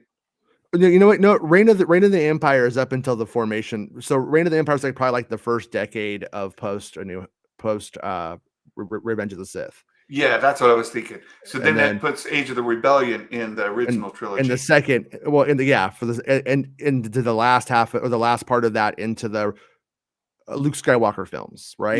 Yeah. And then New Republic era, right? This is what you could say we are in with the Mandoverse. Mm-hmm. The Mandoverse is in this New Republic era. So just to understand where we are, what's going on now on Disney Plus, largely Age of the the New Republic era.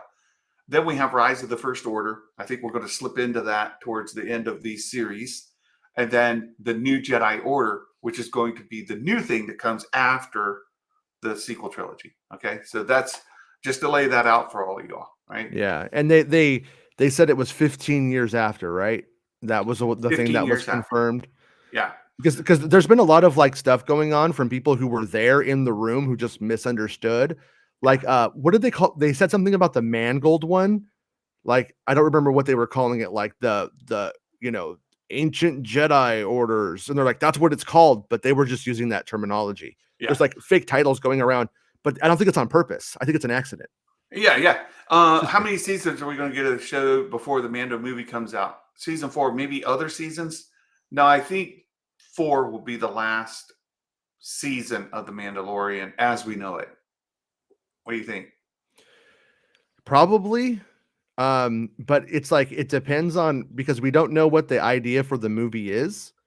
Right. And I think if we're intellectually lazy, we're just going to hear Heir to the Empire and they're like, oh, it's Heir to the Empire, the adaptation 100%. And they're going to like lead it all up and make it that. I kind of don't think that's what it's good. I don't think that's necessarily going to be the case. I'm looking forward to the discussion. We'll get there in just a moment. Yeah. I mean, and it may even be called that in the end, but I still don't think it's going to, I mean, you know what I mean? But I don't think it's 100% going to be that. And so in my opinion, we would probably end up getting another season of The Mandalorian and maybe another season. Yeah. Well, we get one more season of Mandalorian. And then that takes us out like a year. And then if we want to go into the next part, then what we got? We could have an Ahsoka too. Well, there could be other spin-offs as well. Like, keep that in mind, and that's where we'll get to Heir to the Empire as well. Yeah. But there could be spin-offs with the whole restoration of Mandalore. That's certainly where we're headed with Mando 3. Right? That's what's happening. Mando 4 will certainly involve the Mandalorian on their planet as part of the picture. Following the movie doesn't mean Mandalore or the Mandalorians are going away. There could be, and that's why I said The Mandalorian as we know it, right? It could spin off into another series, or it could just evolve into another series that kicks off from there. And we'll get to this. We'll get to the story of Ahsoka and Heir to the Empire here shortly. And there could be another series that actually comes out between now and that movie that like is some element of it, you know, like how we were going to get Rangers of the New Republic. There could be something like that. Also, the Mangold movies aren't necessarily connected. We don't know that. We don't know it's like a trilogy that you would typically think of. Like, they didn't say films. They just said a film, right? He's got 3 films. Wait. A During, Mangold gets 3 films? Yeah. Oh, I didn't know that. Before, a during, and an after. Yeah. Wait, what do you mean a before? You mean he gets a trilogy is what you're saying? He gets he's going to do a movie that's set before, like the very first Jedi. Yeah, because that's the one I heard about. He's going to get one that's during. Really? I don't know what that means. Does that mean like? Are you sure about this? That's what it said. Yeah, I'm not saying you're wrong, but I think you are. Hold on, Star Wars. Wait, hold on. I have I saved the announcement. I thought on my phone from the press release from StarWars.com, and it only had one Mangold movie for me. So I think that's kind of I didn't think there was 3 because that means they would have been announcing 6 Star Wars films. 5. or 5 Star Wars films, We but counted them before. they announced 3 Star Wars films. Hey, it's what the press release even said. So I really think he's just doing that one. But Okay. So cross the street. I got it. I could Yeah. read. You want me to read you the No, press release? I got it. Oh, you got it. You got it too. No, you've got it. You've got it. Oh, we're good. Okay. He's got a movie, not 3 movies. Yeah. Right? Okay. Yeah. The misread on my part. James Mangold's movie will go back to the dawn of the Jedi, while Days will focus on the New Republic, and then we don't have 5 movies announced. We've got 3 movies announced. We've got Mangold's, Filoni's, and this is really telling. I should this is important. James Mangold's movie will go back to the dawn of the Jedi, while Dave Filoni will focus on the New Republic and close out the interconnected stories told in The Mandalorian, The Book of Boba Fett, Ahsoka, and other Disney Plus series. So that right there confirms that article about it being Din and Grogu's story was not right. Sharmeen Obaid-Chinoy's film will be set after the events of Rise of Skywalker and will feature Daisy Ridley back as she builds a new Jedi Order, but this doesn't say the 15 years thing. So that's 3 movies. That's 3 films. It's 3 movies, not 5. Okay. But my wires were crossed. Yeah, I was like, whoa, that's going to be crazy. It would be like, this Jedi who's reincarnated 3 times? What? So that leads us into something else. Let me see, just get caught up here. All right. I think I got it. Just getting caught up with the chat. Mm-hmm. Rob's in the chat. He's killing me. If Mangold's movies aren't any good, can we call them the Mangold verse? The Mangold Jedi. This is for Spreezy. Mangold Rose. Mangold Rose. Goldenrod. Yeah. Oh, that's good. I could put words together. Would Andor be so? Andor happens in the reign of the reign of the Empire. If I Yeah, I would say Andor. Well, I mean, it's not really clear because Andor would also be the start of the Age of Rebellion, right? So, yeah, you're not wrong. You're just confused. That's not that. That's common. I do get confused. Rob's being cheeky. Yes, that's true. Mangold could be taking Ryan's. Well, we were thinking that he may be taking Taika's actually. Yeah, I mean, well, but once again, there were always 2 competing narratives about what Ryan's movies were, and they probably were both wrong. But one was that it was the first Jedi, and the other was that it was the continuing the Rey story, which which is happening on both of these ends. So, yeah. So the big thing, and I think we need to bring it up now. I've put it off enough. It's time to get there. The Mandalorian season 3. There was some footage of it that was played for the next episode, and I'm a little confused again on the last episode because Meg has shared some things, but there were 7 minutes played. I think it was 7 minutes played of the first 7 minutes of the next episode of The Mandalorian. And from that, there's a play-by-play in here. So for those of you who play the predictions game and you see the leaderboard below, you got to pay attention to this guy below me here, right? You got to pay attention to Jason because I made some revisions to my predictions last week based on the discussion we had Tuesday in our preview show. I was like, oh, you know what? I don't think that we're going to see this, and I do think we're going to see that. So I made some changes, and I got 16 out of 20. Nobody else got 16. So we have no Wall of Fame this week. What? But we do have a leaderboard, and you see SWL and Baymax are on it. So this is how you do well on the yeah. Okay, Yadi says spoilers. No, but I'll watch. Okay. So we're gonna talk about some of these spoilers because this will inform you on making your predictions. You should be informed, and because Santa's informed. If you want to try to be on the Wall of Fame or get Santa merch for free, this is how you do it. In here it says they kind of do a play-by-play. The first 7 minutes features lots of striking details. The opening of the episode saw Katie O'Brien's Elia Kane. She's the evil lady that brain fried Dr. Pershing, receiving a hologram from Moff Gideon. So we open up with a hologram of Moff Gideon. You guys paying attention? Kane tells Moff Gideon how the pirates were thwarted by Bo, Din, and the rest of the Mandalorians. Then it cuts to Gideon. He hangs up and proceeds down a corridor, walking past a number of stormtroopers that closely resemble Phase 2 clones from the prequels.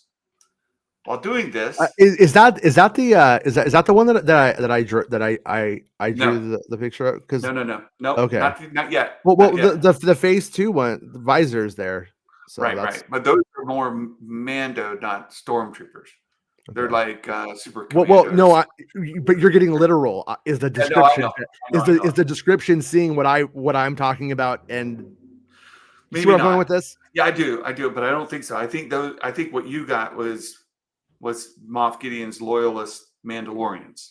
Mm-hmm. I'm holding to that. Okay. That's what I said last week, and we went off of the Bespin footage that you saw on Bespin's YouTube channel, where you saw them shooting in front of that blue screen. And you could see it looked like the Imperials back around them.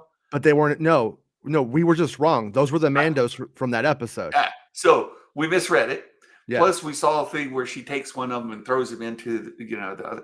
They didn't use that. So this happens, right? This happens during footage. Mm-hmm. They retake things. They shoot them again. They say what worked well, what didn't work well, and they cut it and come up with a final. Well, that's one of the things we talked about Tuesday. We were excited to see because we wanted to see how it was going to actually play out. Yeah. Right? Yeah. So that was cool to get to see it, and the misread that we had that they were Imperials, right? So that didn't happen. So, but the connection to the Imperials led some people astray to think that Axe Wolves was actually working for the Empire, and maybe he was involved in the freeing of Moff Gideon. And I was like, I don't buy it. I think it's Moff Gideon's loyalist Mandos. I still hold to that. I am still firmly held to that position. And they're the ones, why I have my job aid right here. They're these guys. Whoa. Right? These guys. So, so anyway, while doing this, the audience receives glimpses of what looks to be vats or tubes similar to season 2 of Mando. Also saw them in Bad Batch, by the way. Yeah, so those vats that you see, remember on we saw them in the prison. No, it wasn't Prison Break. I always get the episodes mixed up. It was like anyway, they're shoot. We see Dr. Pershing at the end. You see I don't know what you call them, tubes, fish tanks with clones in them. Yeah. So we saw that. Or whatever we call so from here, Esposito's Star Wars Big Bad arrives in what was called the Shadow Council, a series of holograms of other Imperial warlords. So there's a Shadow Council, Imperial warlords. Father of General Hux. So that's going to be... and he's in the books and stuff. Yeah, he is. A couple of the books. He's Hux is I just forgot his first name again, but sucks. Grand Admiral Thrawn's second in command, Paleon. So you're going to see Paleon in the group. You're going to see Hux's daddy in the group. You're going to see Gideon talking and criticizing them for waiting for Thrawn's grand plan. He's been gone a long time, guys. It's time for us to move on. The Chiss Admiral is noticeably absent. And they seem to be waiting for him to get started. So there you go. The question that I have is, remember, like, some of the Ahsoka series is running along. Brindle Hux. So some of the Ahsoka series is running parallel to the second season of Mando, and then it goes up to the third. So is this taking place when Thrawn's already back and he's just doing something else? Or is he not actually returned? Because it's kind of weird that they're like, well, we're just waiting for this guy. Well, yeah, go get him. What are you doing? like he's waiting to get picked up is what we're hearing. Is that what's happening? No, he disappeared right with the Purgle. and he's not come back. And they're still working on this as loyalists, but he's not back. And Gideon's saying, "Hey, we've got to do stuff. We can't just wait for Thrawn to make his way back. We don't know he's coming back. Who's to say? He's absent, right? He's not there." It says Gideon says Hux's father, Brindle, right, has been focused on the cloning work and knows they have to deal with the Mandalorians. So Brindle Hux, fascinating. Brindle fly. And then Gideon requests 3 Praetorian guards. I've seen pictures of these on some website somewhere. Yeah. Let me see if I scroll down. Is it? Oh, I gotta load more. You gotta have to load more. Yeah. How did I get in it? No, I know why. Thank you for doing that. That's nice. I feel like maybe you've gone back too far. Maybe It's yeah, I think so. It's going to be the one that's going to show like the Praetorians from episode 8. Right. There they are, right there. Here they are. Let's open this as a new tab. Right. We saw this some time ago. There's a table, and on the table there's some helmets. Yeah, I didn't put the picture of the helmets on there. But anyway, these guys. These guys, right? Wait, what was the date on this? March of 2023. This is a year old. No, it isn't. March. No. If you follow the link, I think I have a back link if you want to see when I first did it, and it was back in the there should be right there. March. There's the helmets. Yeah, and that's not my pick, but I already talked about it before. I don't know if I backlinked to that one. Yeah. In March that one, 2022. And then I had already talked about it by that point too. Yeah. So this is more than a year old, right? March 2022 is where you see these helmets, right? So we saw that. Yeah, and that's why like there's those people on Reddit. They're like, he hasn't got one thing right. It's like empirically have things right. What are you talking about? Yeah. So there you go. 3 Praetorian guards. He TIE bombers and the interceptors before the whole group chants, "Long live the Empire." There's a chant. So that's coming. Right. So that's all in those first 7 minutes we have coming up here as well. And then it sees Thrawn sees himself as heir to the Empire. This goes on to other stuff from the Ahsoka leak, but there's that. So the first 7 minutes has been leaked out. We have an idea where we're starting off, where we're going. Moff Gideon right off the bat, and we get this Shadow Council. You got to see Brindle Hux. You got to see what's it? Thrawn's second in command. Paleon. Yeah, you get to see Paleon, and you learn a little bit about what's coming, which leads us to. Well, I should also bring up this story here. From making I spelled Balon wrong. Everything is wrong that I said. That's 2 strikes on Balon. You know what? I spelled it wrong. You start off with Babylon. Well, that was a typo. It was a mistake. But we start there, and then we go, and then it's what was it? It has an A in it, right? Balon. Yeah. If you watch the Ahsoka trailer with the subs on, they say Balon. It says it on YouTube. Yeah, it's with Aylan, Balon. So there's no O in Balon. There's no. It's Balon. So we saw in the trailer, we saw Morgan Elsbeth. We saw the back of Thrawn's noggin. We saw the halberd lightsaber. Or not the halberd. Is that what it was? Yeah, the orange lightsaber that he has is. Most importantly, we got to see an old white dude with a white beard holding a red lightsaber. Represent. Now, I see myself. I need to get myself one of his lightsabers. Is what I'm going to have to do. That's going to have to happen. But so this was from a month ago. Well, almost a month ago, a couple weeks ago. 28th, where you talked about how they were going to be trying to get to Thrawn. Now, if we go and look at the trailer, you guys want to look at the trailer again? Yeah. Okay, let's do that. Ahsoka trailer. And Balon. what we'll look at where's the videos? There it is. The official Star Wars one is the one I want. This one.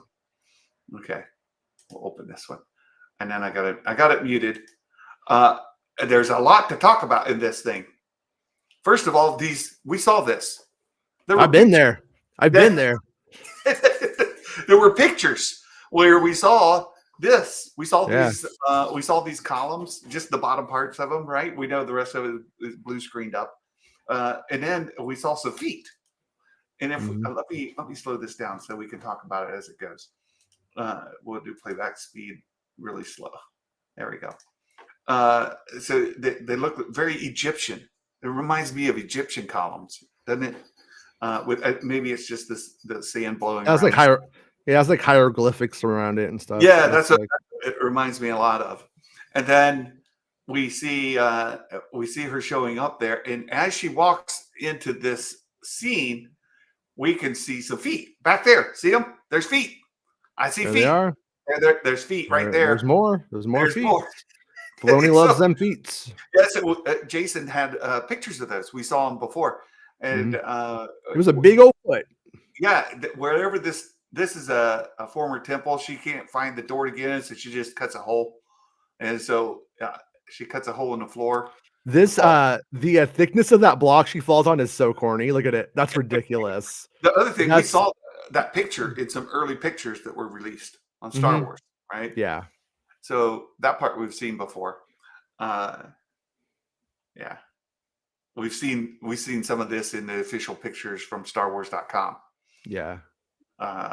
It's shot nice. I mean, the light use of lighting in that shot is very nice. It is. Very I like the red Lucasfilm logo on there as well. And then we get into some very, very interesting bits. Oh, this is Satine. There is Balon. Or not Satine. That's that's Sabine. Sabine Wren. That's Sabine. We saw her helmet there. This is Sabine with her helmet. And then because we see them talk in just a little bit. She's got longer hair though. Sabine had shorter hair in Rebels. City looked different too. Lots of little differences between the cartoons and there's feet. I see feet. There's the feet. There they are. There's the Phantom, right? That's the that goes with the ghost, right? And there we see Hera Syndulla. You get Chopper. It's fantastic. We've already seen Zeb in Mandalorian season 3. There's Balin, looking like Colonel Sanders with A's. Balin with A's, and this is your other chick, his apprentice lady. This is Shin. There's Morgan. And Shin is having a disagreement with her boss. Yeah, the Phantom 2. Yeah.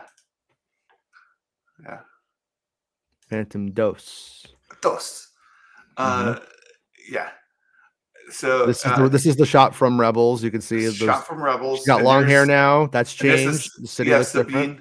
Sabine was right down there. Got some X-wings escorting Ahsoka.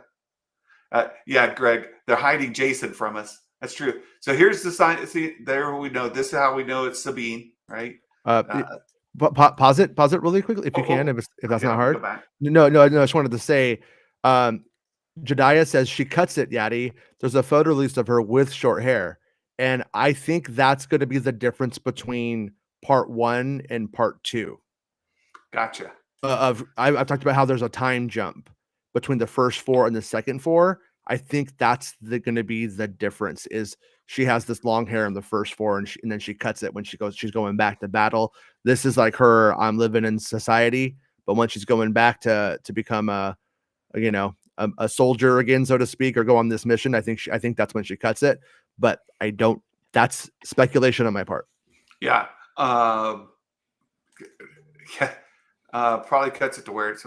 There's an Inquisitor there too. I didn't see the Inquisitor yet. Oh yeah. Remember, we've been talking about it for a couple of weeks now, and then now we get to see him right away. Like they put him in here. Here we go. Mon Mothma confirmed. Mon Mothma confirmed. We've been talking about that for a while. But there she is. I've heard she's in this and Mando 3, so waiting on that Mando 3. But I imagine we may see her next episode because we're going to be with on Coruscant there for that. There's the back of Thrawn's head. We talked And about this Tuesday, I think. You can tell by them ears that it's exactly who I've been saying it is. It's who we said. That's who it 100, is. 100%. Like, why are you doing this to us, guys? Come on, just show him. They're teasing it. They're teasing You it. punks. You punks. It's great. It's great. So we come into the larger. There's Heir to the Empire. Let's talk about that while we see it on the screen. Thrawn, it wants to come back as Heir to the Empire. Now this has the people a buzz, because she said it. She said the thing, right? Yeah. She did the DiCaprio thing. Look there, she said the thing. Jason, I thank you so much for like opening my eyes on this more than a year ago. We talked about this a long time ago. They're not doing an adaptation, a direct adaptation, Heir to the Empire. But people are like, oh, this means we're going to get Luke, we're going to get the Ysalamiri, we're going to get Han and Leia. We're going to see. We may get Luke in that movie. We may. We're going to get the twins. We're going to get Heir to the Empire. It's happening. She said the thing. But you pointed out, and we've been talking about this for some time, they're adapting little pieces of it, right? We've seen Mount Tantus. It's in the Bad Batch. Thrawn was brought in. We've seen, from into Rebels. I speculated, and now I feel even better about it, that his 7th Fleet that was jettisoned out with the Purgle is the adaptation of the Lost Fleet. It's the Lost Fleet. Now, in Heir to the Empire, we had a whole nother fleet. Well, remember what I've been writing about. Oh my about. goodness. I have to stop for a second. Girls with Sabers. I loved you girls. They went on hiatus for a little bit. These ladies are some of the best. Like one's an English teacher. They do a great job of. They're just wonderful people. I'm huge fans of theirs, and I'm looking forward to them coming back somehow. Girls with Sabers returned. I'm looking for that, but just don't hit me. I don't hit me them. with the. I absolutely love them, and I'm looking forward to them come back. I'm super excited that you guys stopped in to say hi, and they're also excited Rey is back. So thanks. Sorry, I had to interrupt because I saw some friends come into the chat. So go ahead. The thing about the title of that original book, Heir to the Empire, it's once again a title that is begging, when you read it the first time, especially, who is the heir to the Empire? That's the question that everybody's asking. Is it this weirdo Jedi? Is it Thrawn? Is it Luke Skywalker if he turns evil? But it's Thrawn is the best person to attribute that moniker to. Yeah. And so that's, I think, always going to be linked to his character. And look, there she is, looking even more witchy. Definitely, Morgan. And here's my boy with the white beard. Yeah, it looks cool. That. And here's your saber, right? Original recipe. With the red saber. There's Hera. Not loving the look of Hera. Can't lie. Not loving it. You know, little. I could have used a little bit more. Just look like a screen painted person. But that's badass, though. Yeah, we got a nice little battle there. There's some space battle going on. That's Ahsoka's ship, and then there's Shin chasing Ahsoka. Shin shooting Ahsoka. Now we get a hallway scene. Now this is looks a lot like Vader's hallway scene from Rogue One. It's almost shot for shot. Maybe this is why Freddie Prinze Jr. thought Dave directed it. It's so Vader hallway scene. I could see being critical of that. Like, there's Ezra. On. Why do the exact same one? Yeah, there's Ezra. There's the Inquisitor. This is our Inquisitor. Okay, I didn't catch on that was an Inquisitor. We got dual blades, but yeah, I see the circle there. So let me. I'm intrigued, and you and I have been going around on this for a couple days now, because about why would an Inquisitor be with Ahsoka? Like, how's this fit? Inquisitors are prequel era, before the prequels even. Or no, just after the prequels. Right after the prequels. They're the Empire age. By the time we get to A New Hope, they're gone. They've been retired. They no exist. They're they're dead or Yeah, I've been just decommissioned? my speculation is that the Imperial Remnant is like the program, because if the Jedi rise again, they're not going to. Hmm. So the Inquisitors might be there. What's the Empire's answer to fighting unchecked Force users who do exist and who we can't stop? And Oh yeah, there you can see the blade again. Yeah, I'm really confused by the presence of an Inquisitor. When, where? Those are my two big questions. The where, the biggest of the two. mhm. Like, what is that? I don't get why it exists. Where's this Inquisitor? Is it really an Inquisitor, or is it somebody who just kind of It is picked up the really stuff? it is really an Inquisitor. Feet. Anyway, sorry. We went back. We saw feet again. Statue feet. Yeah. She's breaking through the front of this. It's in this Use shipyard. the door next time. And it's that shipyard in the current space. This is great too. Well, She and jumped on that. these are decommissioned Star Destroyers, right? These are Star Yeah, Destroyers that's that what are it looks like. being dismantled. Yeah, It that's looks what like to me. me. Yeah. There's Or Young. wait, go back. I think I know what it is. I think this is the shipyard that the witch has to build the fleet to get Thrawn. Oh, on Corvus? Corvus. It might be on Corvus, it might not be, but yeah, but that's what I heard, that Morgan Elsbeth was building a ship or a fleet to go get Thrawn, and right here, that's probably what that is, and that's probably why she's probably there looking through it, and that's probably when they send them after her. So There you those go. might be Morgan's Inquisitors, which kind of lines up more with what I was thinking. Oh, I like I like the dots you connected there. Yeah. Now, is it the right connecting of dots? It's a theory. It's a theory. Yeah. Now, this dude here, who will stop just for a second. This guy is the saber builder droid smith guy. We see him in the Clone Wars animated series. Yeah. He takes the younglings and helps them build their sabers. So this is the same dude. Yeah. Same dude. Saber builder. Voiced by David Tennant, Doctor Who. Who Yang. Anybody building a saber? Who's building a saber? Where? Jason Syndulla is going to need it. Jason Syndulla. I bet you that's what that amounts to. I'll bet you. But look, yeah. So like when we see this, is this a shipyard to dismantle or a shipyard to build? You know what I mean? Because always remember, when you watch that second episode of Mandalorian, or I'm sorry, season 2 episode, or episode 13 of the Mandalorian, they're like, Ahsoka's like, she used to like work for the Empire or whatever. She used to make stuff for the Empire or whatever. And he's all, looks like she never stopped. And you're like, what are you talking about? Like, why are you saying that? And so it's leading to this stuff. It looks great. And this very well could be on Corvus, where she's making, which then Morgan's going to be really upset that she broke out the window of her. I just built that. Quit breaking my new stuff. It's like, and yeah, and like, once again, just because Morgan Elsbeth has Corvus on like lockdown and enslaved for her designs doesn't mean the shipyard is on Corvus either. It probably is, but it doesn't mean that it is.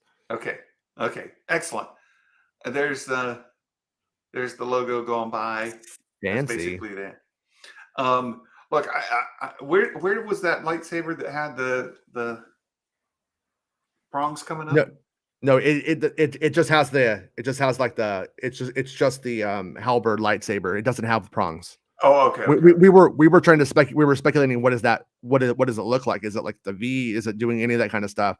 But when you look at what it is, it's like the really heavy lightsaber, and it just has like it doesn't go full Kylo. It just goes. It just has like the little like bracket.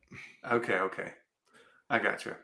All right, so that's our trailer that we saw. I highlighted. IGN released a video interviewing Kennedy about the future of Star Wars. Are we gonna put it on and sift it? Pause it. Let's see. I'm down if you are. IGN KK interview, and let's see. Do they? I don't think they use our acronyms in the real world. maybe not. Kathleen Kennedy. I mean, is it on the front page of IGN right now? They just posted it. Oh, I mean, maybe. that's worth. This is an IGN India. Let's just go IGN. It's on YouTube, Jedi says. Okay, let's do that. Okay, IGN interview Kennedy. There it is, right here. It's 11 minutes long. So Whoa. We'll leave it. We'll leave it paused. Let's see. Does this have closed captioning? Can I turn that on? There we go. All right. So we're at Celebration interviewing. Oh, let me turn it up beyond 0.025 speed. That'll help. Yeah. I think that's 40 minutes to watch it. 45 minutes. Take us an hour. Oh, I keep clicking on the screen here instead of the screen. Okay. There's Celebration, Lucasfilm panel. So much announced. There she is. She's all, I've just been trying to destroy Jon Favreau to take the Mandoverse myself and control it. Grogu will be mine, you will see. People were excited for Filoni to get a feature film. There we go. She's been, by the way, she's been developing him as a filmmaker, right? So she started off trying to get him the skills he needed to do feature films. So having him paired with John Favreau is a good way to do that as well, right? Mm-hmm. Of course, he spent a lot of time with Rian Johnson, and Dave is really appreciative of what Ryan taught him as far as the filmmaking goes. Yeah. Think what you will of Last Jedi, but Rian Johnson made a beautiful movie, and Dave got to learn from him. So moving some of the storylines into a feature space. Yeah. Right here, she's talking about the Dave tie into movie. some of the shows that we saw. There's about Mangold. Yeah. Did you recruit him because of what you saw on Indy 5? Well, I've known him for a while. So he's consistently been doing good work, is what she's saying, basically. Yeah, he's a real filmmaker. He loves movies and he loves Star Wars, and he always has. So he said he's always been in my ear saying, "Hey, maybe." And he came up with the idea, sat down, talked with Dave about it. And Carrie, who's Carrie Fisher? No, I think Carrie Beck, probably. Oh, okay. Like, most likely. He's excited to get Daisy back. Yes, it's huge. Excited for that. Yeah, Dale, she knows people. She does. 15 years out from A Rise of Skywalker. So there you see her saying it directly. As post-war, post-First Order, and Jedi are in disarray.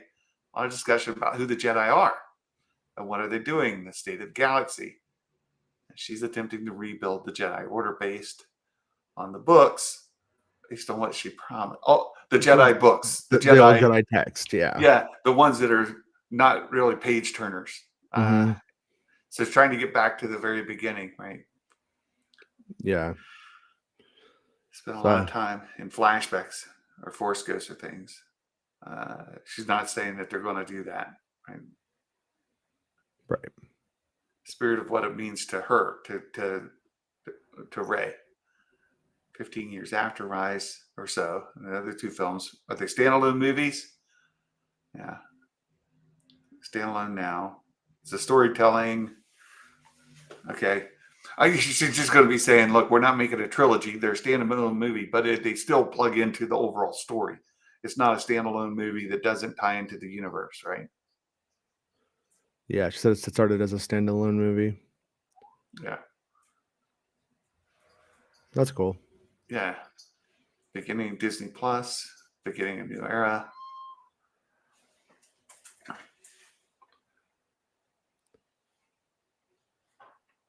I feel like we're like reading a wire. Yeah. Coming over. We're getting the transmission. Yeah. Star Wars storytelling. Serialized storytelling is what she's saying. It's like, yeah, okay. Of course. So, it's it's all serialized storytelling. I like what she's saying, because she's basically saying this idea of the trilogy as a way to tell a story doesn't always make sense. It didn't make sense for the sequel trilogy to be a trilogy in reality with what they were telling. Like, Yeah. And to Dale's point and others, the sequels aren't going anywhere, right? They're with us, and they're going to stay with us. yeah, oh yeah, that's always been a funny thing that Some of the you say. movies that have been shelved. They're doing Ahsoka so they could use a roll between worlds to retcon the They've sequel not been trilogy. shelved. She's saying it's not shelved. Let me go back on that. Yeah, go just back. A moment. Sorry, I was being dumb. Yeah. There are some people that say, well, they haven't been shelved. I hope things haven't been shelved. Development is a complicated long-term process. Some people we're dealing with scheduling, yeah, because obviously they're talented people. They're working. So if we don't, it's often not a shelving. It's just it's not ready, right? And it comes down to it, right? They're not shelved. Interesting. So that's a big takeaway. None of those movies are shelved. Now, do we actually believe that they're not shelved? She's lying now. They actually announced that in the press. You announced that, Kathy, not us. Kevin Feige. Yeah, that was on StarWars.com. It's not abandoned. See, it just didn't happen. Rogue Squadron, that definitely is something we still talk about, whether a movie or it ends up being a series. So still working on Patty Jenkins's story. Well, Patty's probably not, but yeah. Acolyte, Skeleton Crew, indefinite. Yeah. Yeah. Interesting. Nothing's truly ever really gone. Mm-hmm. Well, a concept like Rogue Squadron, a concept like Lando, it's going to eventually happen, Yeah. Generational aspect of Star Wars, something that's been passed down. Something like Skeleton Crew, they're excited because they're thinking that might be an anchor point. Yeah. Read us the script, Kathy.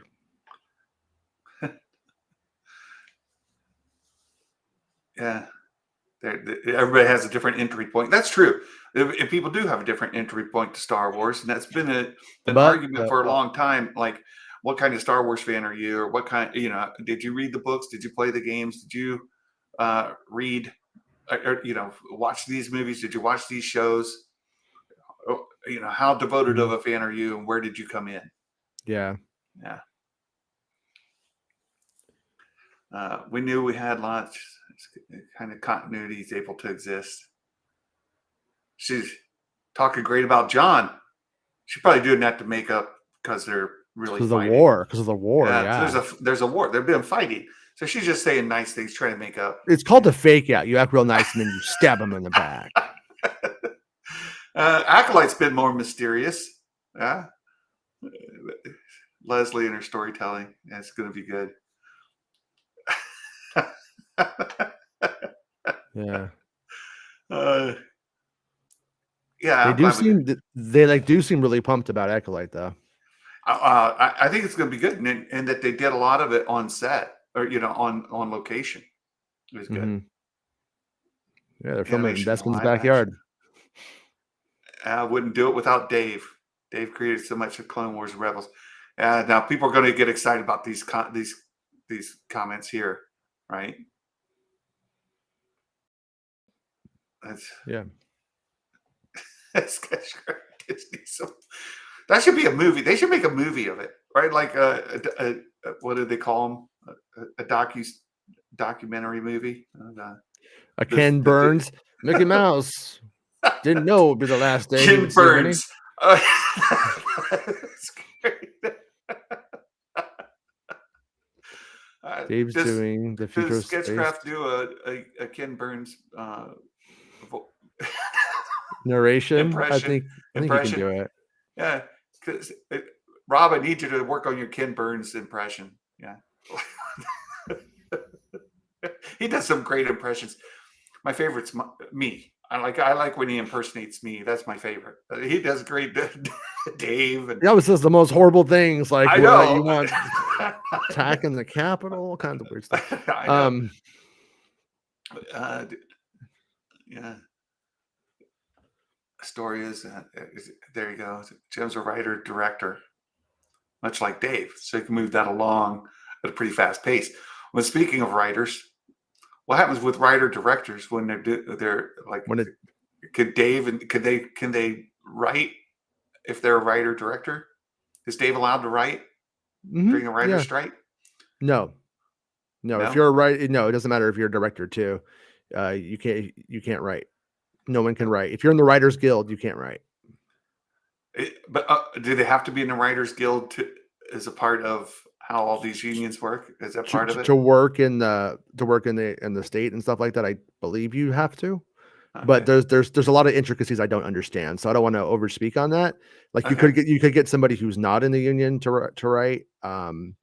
But then that's like scabbing. Everybody hates you, and they'd be mad at the company. It wouldn't help anything. So, all right, there's a Goonies. And what movies? Goonies reference. There Kids stories.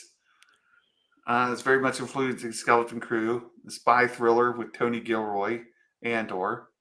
And this is another really good thing. We get different kind of genres built into it, and you've talked about this as well. Like when we had only one writer director, so to speak, for Star Wars. Mm-hmm. When you had. It's still happening. Yeah, he's excited about it. That's what she's saying about all the things. All the things are still happening. Nothing's not happening.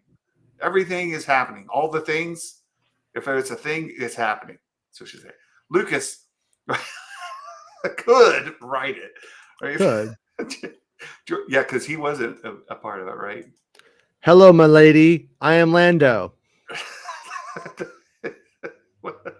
Yeah. So, yeah, Lucas... But you had one flavor of Star Wars then, right? You had the George Lucas flavor of Star Wars. And for many people, that's the only flavor of Star Wars they like. Yeah. And, that's fine. And not everybody has to be a fan of. But if it is, you should just stop following along, because only Lucas can do Lucas's real flavor of Star Wars. I mean, and at the end of the day, because he writes them, he makes weird choices, and then they extrapolate from there. And just nobody else is going to do it. So whenever people try, it's not the same, right? But I think Lucas's 6 movies and 100 episodes of the Clone Wars. I think Lucas said what he had to say, so I'm happy with his input. And the question that a lot of people are asking is, can Star Wars survive post Lucas? And there's a lot of people say, well, Star Wars is dead. My friend, a Black Jedi, I did a show with him. He says Star Wars is dead. I'm like, I don't think it's dead.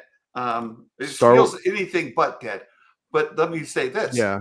If your flavor of Star Wars is George Lucas Star Wars, then that's a true statement. Mm-hmm. Because he's not writing anything new. And it died with the Clone Wars. So you're not wrong to say that Star Wars is dead if your flavor of Star Wars is George Lucas Star Wars. That is... You're not getting that any more of that. That's just not going to happen. Yeah. Even Dave Filoni is a knockoff of George Lucas Star Wars, if you wanted to put it that way, right? So the Filoni Star Wars may have similar kind of influences, but it's still not the same flavor, right? So it's your vanilla bean, not your vanilla, right? Or whatever the case might be, right? It's a slight variation of the thing, not the thing. And so if people are really holding on to all Star Wars needs to be George Lucas Star Wars, then you have your Star Wars. And can Star Wars as a brand, as a franchise, exist outside of that? Can it continue beyond that? And I would like to say, absolutely yes. I am loving the new era of Star Wars. And for me, Star Wars has never been more alive since when Disney purchased it. If that last episode of Mandalorian was everything in Star Wars, if it was the totality of it, Star Wars would be dead to me. But the reality of the situation is, As long as is something's dead, a franchise is dead when nobody talks about it, when everybody's moved on, when it's like, hey, look at me, and nobody will look at it. Star Wars is dead when it releases like a movie like the Phantom Menace 3D, and it's like me and my friends in one row. That's when Star Wars is pretty much dead. And so as long as like it's making money, then it's not dead as far as Disney's concerned. And then the reality of it though is that on the internet, people just decide like, this doesn't make money. These toys don't sell because I saw them at the drugstore. It's like you don't know what you're talking about. Like there's this one weirdo who like makes videos about me all the time, and she's always like, Jason Ward says blah blah blah. And every single time she does that, it's like what she doesn't realize is, yeah, you might have seen a bunch of Rey figures on the peg, right? But they made like 400,000 of those, and then when you see the other things are moving, it's because they made like 100,000 of them. Yeah, quantity matters. So, anyways, those people cannot even judge if something's making anything unless they're looking at the quarterly reports, unless they're following the stock, unless they're. That's when you know that something's rotten. You know, 100%. I saw Mike Porter's comment was hilarious, which made me not want to forget his dad joke. We're not done talking, but I want to get the dad joke in. He says, "What does Din Djarin think about Star Wars robots? He adroids them at all cost." Not like an adore, but avoid. He adroids them at all cost. Good job, Mike Porter. I love it. That's fantastic. That's a perfect dad joke. Appreciate it. Let's see. Brian Stone said George already wrote movies when he gave Star Wars to Disney. No, well, he didn't give it to him, but also he had story treatments. Those aren't necessarily treatment. Let me say this. Okay. George had notes. Yeah, George had notes. He didn't have it. George didn't even write a treatment. I will say this. George Lucas, let's say in a make pretend world, George Lucas makes the movies that he gave to Disney. Those movies that George Lucas would have made weren't the movies that George Lucas gave to Disney. Yeah. He would have changed them too, just like everything evolves. Yeah. And that was George Lucas wouldn't have made George Lucas's movies. Yeah. The ones that he gave to Disney. He wouldn't have made them. That's just flat out the way it is. There is just a narrative that lazy ass George Lucas wasn't lazy ass George Lucas when he was lazy ass George Lucas. And you know what I mean? He hired Michael Arndt to write the treatments based off of some of the things he was saying. And Michael Arndt's like, in order to do this, I'm going to need like 2 more years to make this work. And then they were like, no, we don't got that time. And then he's like, well, okay, bye. And then JJ comes in and JJ starts writing with Lawrence Kasdan. So that the development mythology is just that. It's mythology. Yeah. It's not reality. Mike Porter, you've never not been on the good list. Always on the good list, Mike Porter. That was great. No, that's a good point. And it's just that people, well, I'll just say, you know, we already said it. If your version of Star Wars, the flavor that you like, is exclusive to only George Lucas Star Wars, it's dead. Move on. Yeah, right? I mean, we heard today about a new Rey movie, about an ancient Jedi movie, and about a Mando, Boba Fett, Ahsoka skeleton crew movie, basically. Yeah. And when you take all of those things into account, none of those are George Lucas. No. None of that is George Lucas. No. And so there's a lot of stuff to have fun with, though. And it's like, so if you like the basic tenets of what George did, then maybe some of the stuff will land for you. But you want to know something else that's not George Lucas Star Wars? Heir to the Empire. Oh yeah, he hated it. Yeah. But fans are like, oh, Heir to the Empire. That's what we want. We want Heir to the Empire. That's original Star Wars. That's our Star Wars. Well, it's not George Lucas Star Wars. George Lucas treated the expanded universe like you do when you hear an ex of yours is dating somebody new. He's whatever. They're whatever. You know what I mean? Like that's It doesn't matter. It doesn't Well, really we all matter know what what she he does thought now. It of. wasn't with me. We know That's what how he he thought is. of Mara Jade, right? We know what he thought of her. He was vocal about it. Like, hated it. Now, he did take some things from Heir to the Empire. He borrowed some ideas from Timothy Zahn, but yeah, Heir to the Empire Well, wasn't his jam. he gave some ideas to Timothy Zahn too. Yeah, and and it's the same way with all the other EU books. Like there was some tangential awareness of them, but he wasn't involved in the writing of them. He wasn't approving scripts. He wasn't approving story outlines. He wasn't involved in them. There's a lot of rumor out there that he was At working arm in first, arm with all these writers. Like, yeah, he was woohoo. never working arm in arm. Yeah, At first, he was more involved with we're doing this, and they would like fill him in. Eventually, he just checked out and said, "Just don't give me them anymore. I don't want yeah, to know." yeah. I'm not saying he hated Heir to the Empire. He hated Mara Jade. Well, and here's the thing about that is that right there is where I disagree, because the Mara Jade is just taking Sorsha from Willow and applying it to Star Wars, and I think he hated that she married. I think Yeah, he hated that Mara married Luke. He hated that he was related to Palpatine, who he as far as George was concerned, he was dead, right? yeah. And so everything that made Mara a character to George were things he disagreed with. And mumbo jumbo. So the story that George Lucas signed off on everything for the EU is a myth. Yes.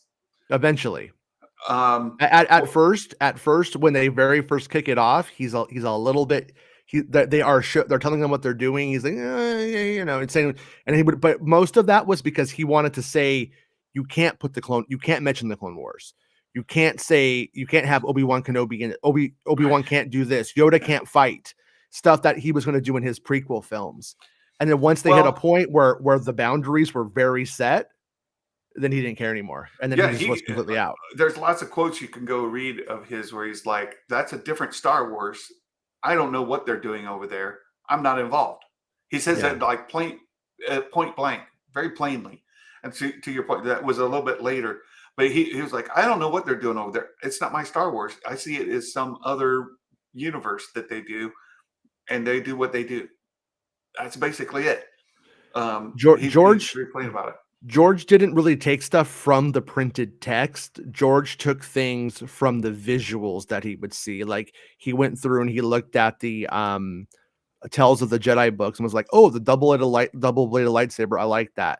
He's all, but a Jedi wouldn't use it because it's too offensive. So then he uses it for Darth Maul. Stuff like that. Oh, the blue Jedi, the Aayla Secura look and stuff like that. I think that's pretty cool. Then he takes that, it was more of the visual stuff, but he wasn't sitting there reading those, True Set Back era. If you ask George about True Set Back era, he'd probably be like, what are you talking about? Yeah. Yeah. Hey, Rural Farm Boy reminds me of something else. He's close to my age, I actually found out. But we're going to do a Star Wars Santa Zoom meeting on Monday. We do one every month where we talk about how's the channel performing, what are we doing, what are we thinking, what's going on, and we've been doing giveaways. We've kind of paused on the giveaways because there's been some technical issues with it. Hopefully we could start that over again on Monday, and it's where then you guys can ask me all kind of questions about what I may or may not know that's Star Wars related, or you can ask me things about where we're going to be staying in Gatlinburg, Tennessee when we're down there on vacation. So we talk about whatever you guys want to talk about, and it's a conversation. It's like it's just a visit, and so you kind of get some insight into what it's like to be a YouTuber. Like, for somebody who's monetized and has a pretty small channel, how much money can you make? Well, I'll show you. I'll show you exactly how much money you can make, and if it's working, we'll do some giveaways. So we'll do that too, but it all depends on if that's working or not. So we'll do that Monday, and this coming Monday, it's going to be a lot of talk about celebration. What's going to happen over the weekend? Jason and I talked about just today. My goodness, we went for 2.5 hours to just talk about today. Yeah. So we've got Saturday, Sunday, and Monday we'll talk about it. We'll get together on Monday and talk about that. So, Jason, I thank you so much for your time. My goodness, we've had a great discussion today. We've gone really long. It's fun day. I'm happy. I'm happy too. I'm very happy. So I'm going to let you go, and then I'm going to grab lunch, and I'll be online. We'll chat throughout the rest of the day. Thanks so much. Everyone. We'll see you later. And you guys, thank you for hanging out with me today. And if you'd like to see your name listed here behind me on the wall, you can be one of our channel members here on YouTube. You can support us there. Or better yet, you can go to Patreon. You can find us on Patreon. You can support us there as well. You can see that we get new members from time to time. We have many of you that have been here for more than a year. And when you look here, you see the list going 14 months with Ducky Momo, Nikki, Star Wars Meg, all of these fantastic people who are listed. And you'll see down at the bottom, it kind of tapers off. We got 14 and 13, 11, 10. We haven't had a lot of people join us here lately. So I'm really appreciative that you guys have been here with me for so long. You supported us for so much time. And we do, Mumbo Jimbo here has been hanging out with us today. He's been with us on Patreon now for a month. And you see here for YouTube, we started Patreon later. So thank you so much for your support. Thanks for being here. Mumbo Jimbo, yes, you are here. Oh, you made it on the list. Thank you for your support, and you guys are the best. I've had fun hanging out with you all today. I hope you've enjoyed the conversation that we've had, and I look forward to talking to you all later. All right, so we will let you go, and you guys can reach us on Patreon. You can reach us on Discord, and have a great day. Good to see you, Quentin. All of you guys, take care, and I hope you have a wonderful day. Have a fantastic weekend. And until next time, my friends, Merry Christmas, and may the Force be with you always. Bye-bye.